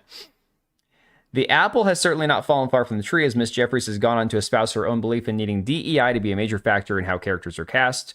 From an interview with Absolute Scenes on Instagram, she said, I also think a huge change in casting in general, and this is from Jessica Jeffries here, the one from Directive 8020 and from Unknown Nine Awakening, says, I think a huge change in casting in general is diversity and inclusion. I think we still obviously have such a huge way to go, but I think there's been a leap in the last 5 years, I'd say. There's been some really positive changes, and that comes from also there being a positive change from the audience about the stories that are being told. says they wouldn't be made if audiences didn't want to watch them. So now there's way more diversity and variation in the stories that are being told, which allows us to be able to be more creative in the way that we're casting and more inclusive in the way that we're casting. She's also a member of the UK-based Casting Directors Guild, and anything that has the name Guild attached to it, guys, is always going to be a disaster, right? Who claim to be a professional organization of casting directors in film, TV, theater, and commercials communities in the UK and Ireland, who have joined together to further their common interest in establishing a recognized standard of professionalism in the industry. And this is a quote from their website. The CDG is heavily invested in promoting the tenets of diversity, equity, and inclusion, as stated in their 2021 Statement on Diversity. And yeah, you can see that shit right here, right? On stage and screen, women, African, South Asian, East Asian, Southeast Asian diaspora people, mixed race people. These are all people that they want to consciously put into roles, right? Since it's the aim of the guild and its members to achieve a true representation of our society on stage and screen. It's not possible for individuals to be diverse. It is our casting process that must be. Yeah. Yeah, and then she recently deleted her account after publicly stating that she'd be moving over to Blue Sky. I mean, which happened right after the election.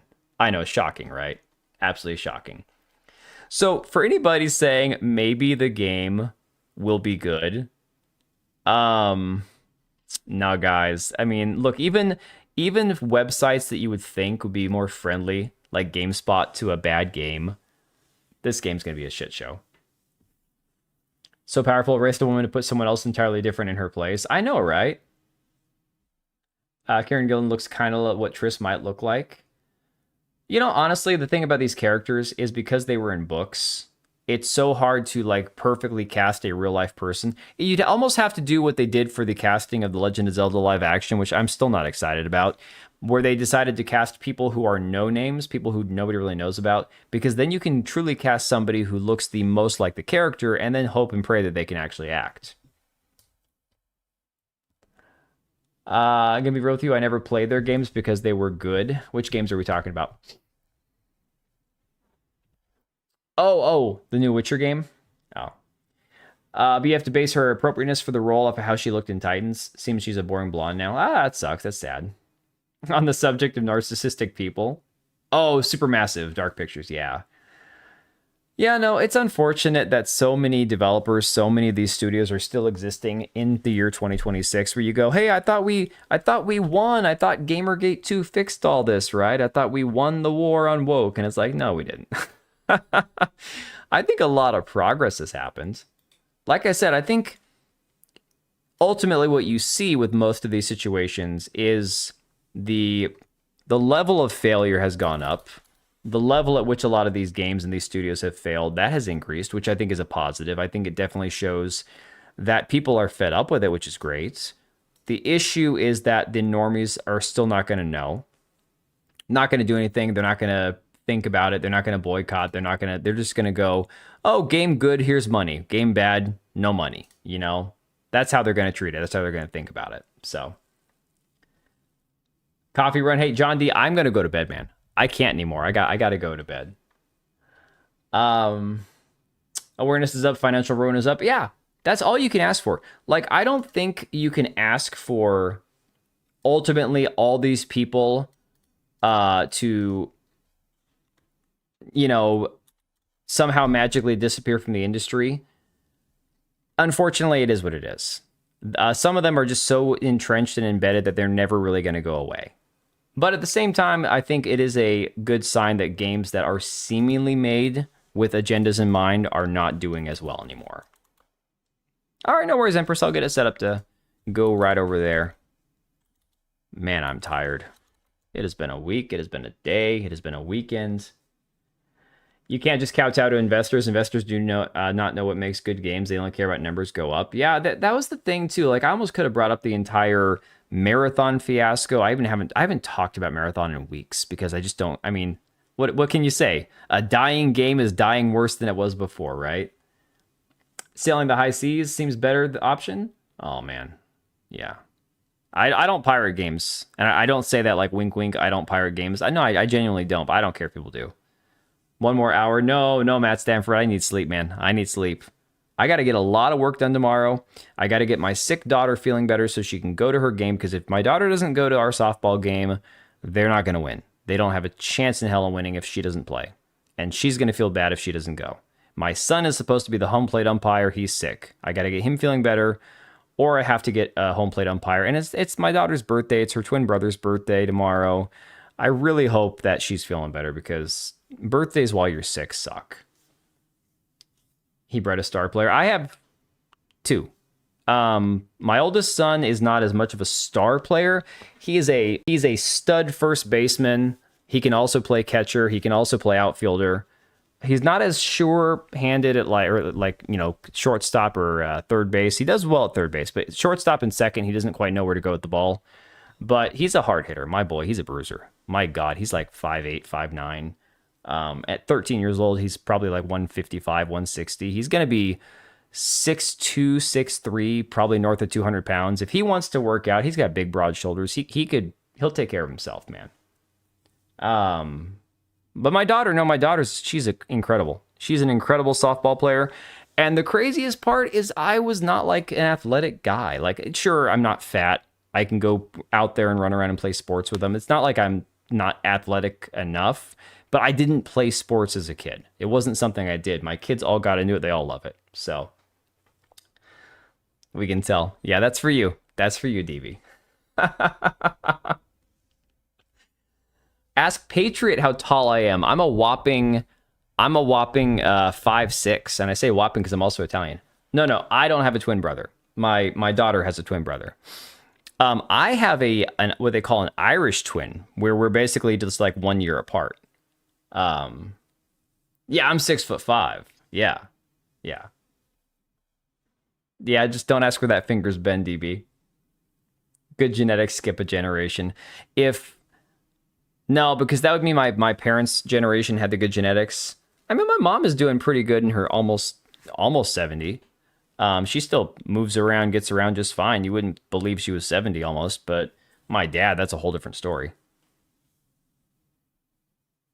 No, my God, no. My wife's side is a train wreck. My wife's side is the side where half her family is like diabetic or morbidly obese or has 10,000 different prescription medications they take for a wide variety of things. My family, like we've always been physical, like, I said we had a bakery. We had, a lot of physical labor. I've worked way more hours in my life at almost 40 than the average person probably will in their entire lifetime. And I'm not saying that as a brag. It's shit. It sucks because I did that as a teenager kid not getting paid. And I had sometimes worked 24-hour days.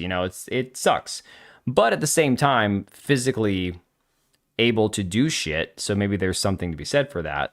My family was way too hard workers. So my wife's side, not so much. Yeah.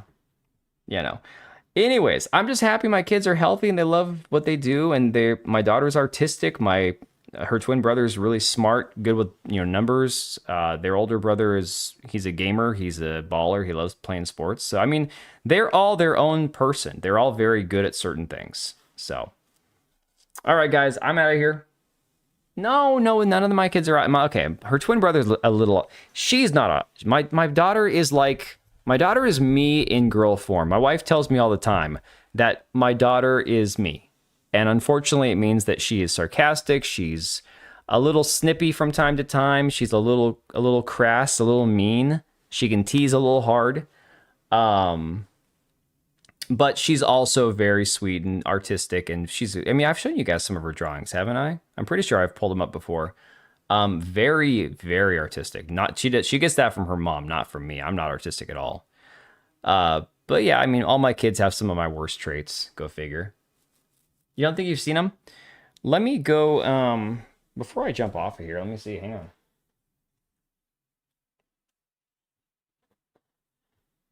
I have a pile of old drawings, but this is old stuff, like birthday cards and stuff that they've drawn me. I don't think any of her recent stuff is in here.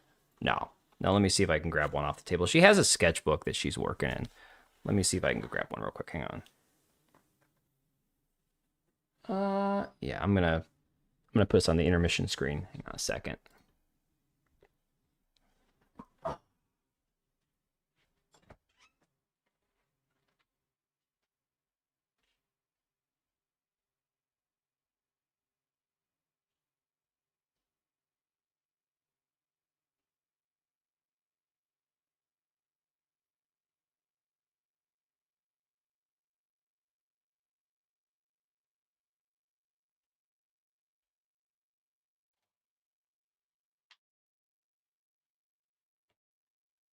No, as fate would have it, the one time that she doesn't have all of her papers all over the table, I go looking for them. No. I've successfully extended the stream. Good. I mean, good for you, Serrano. You managed to pull it off.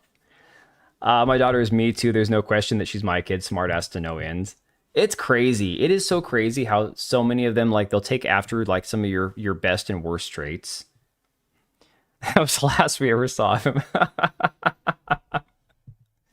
No, like, for real. Normally she'll have like a pile of sketches and things that she's discarded and all that she's just kind of left on the table, didn't clean up her mess. My daughter's the messy one.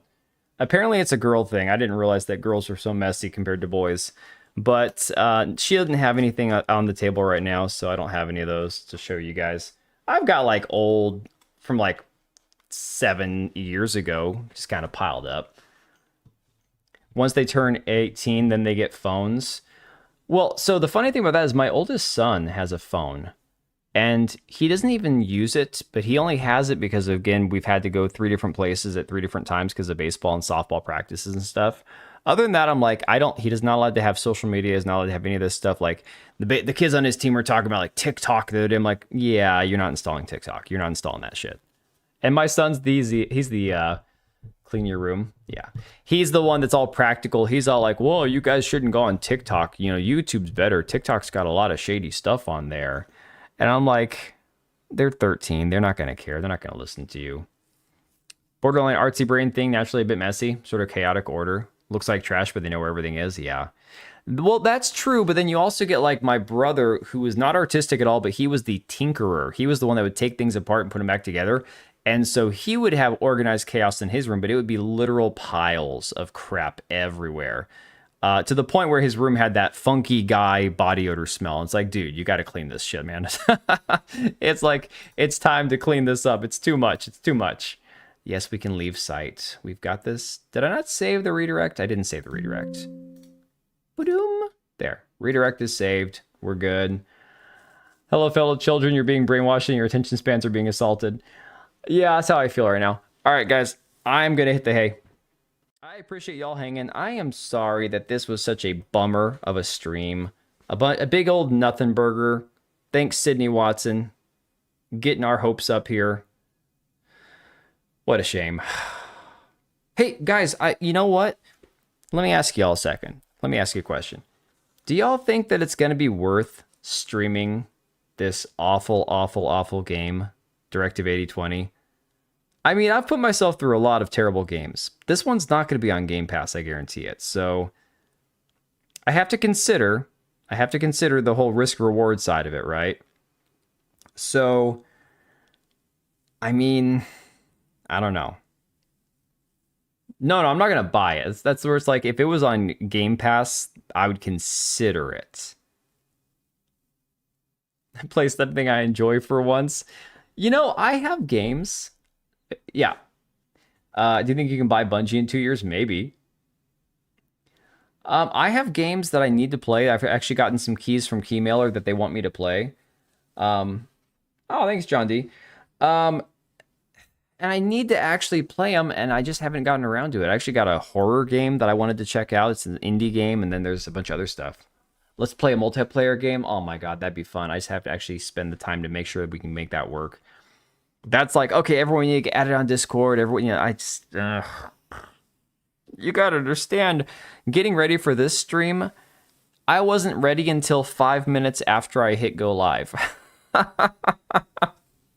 My life is pure chaos. It is pure, unplanned, unmitigated mess.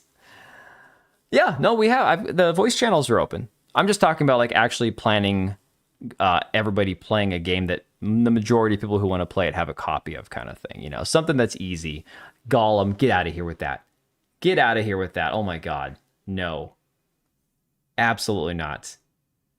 The weird indie games again, those were fun. I mean, dude, I think, you know, like I've said before, I said it when I streamed it like a year ago. For me, a game like Starship Troopers Extermination, that would be amazing to do like a community stream on, right?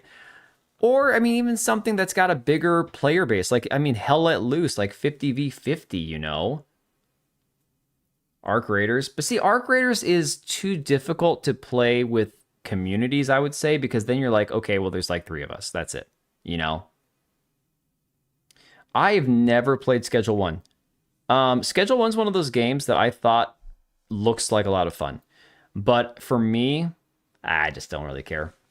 Windrose, I think you can only go up to 8 players, but I would pick that up if we were going to do like a community stream, 100%. Post in Discord about what games you were thinking about. Yeah, we should let me work on that, guys. There's a lot of this streaming stuff that I've been slacking on. I need to get back to where either I get Empress on my stream or Kilted Cajun or get some new blood in here. You know, do that. Let's get some Valheim. Oh my god. That I would do.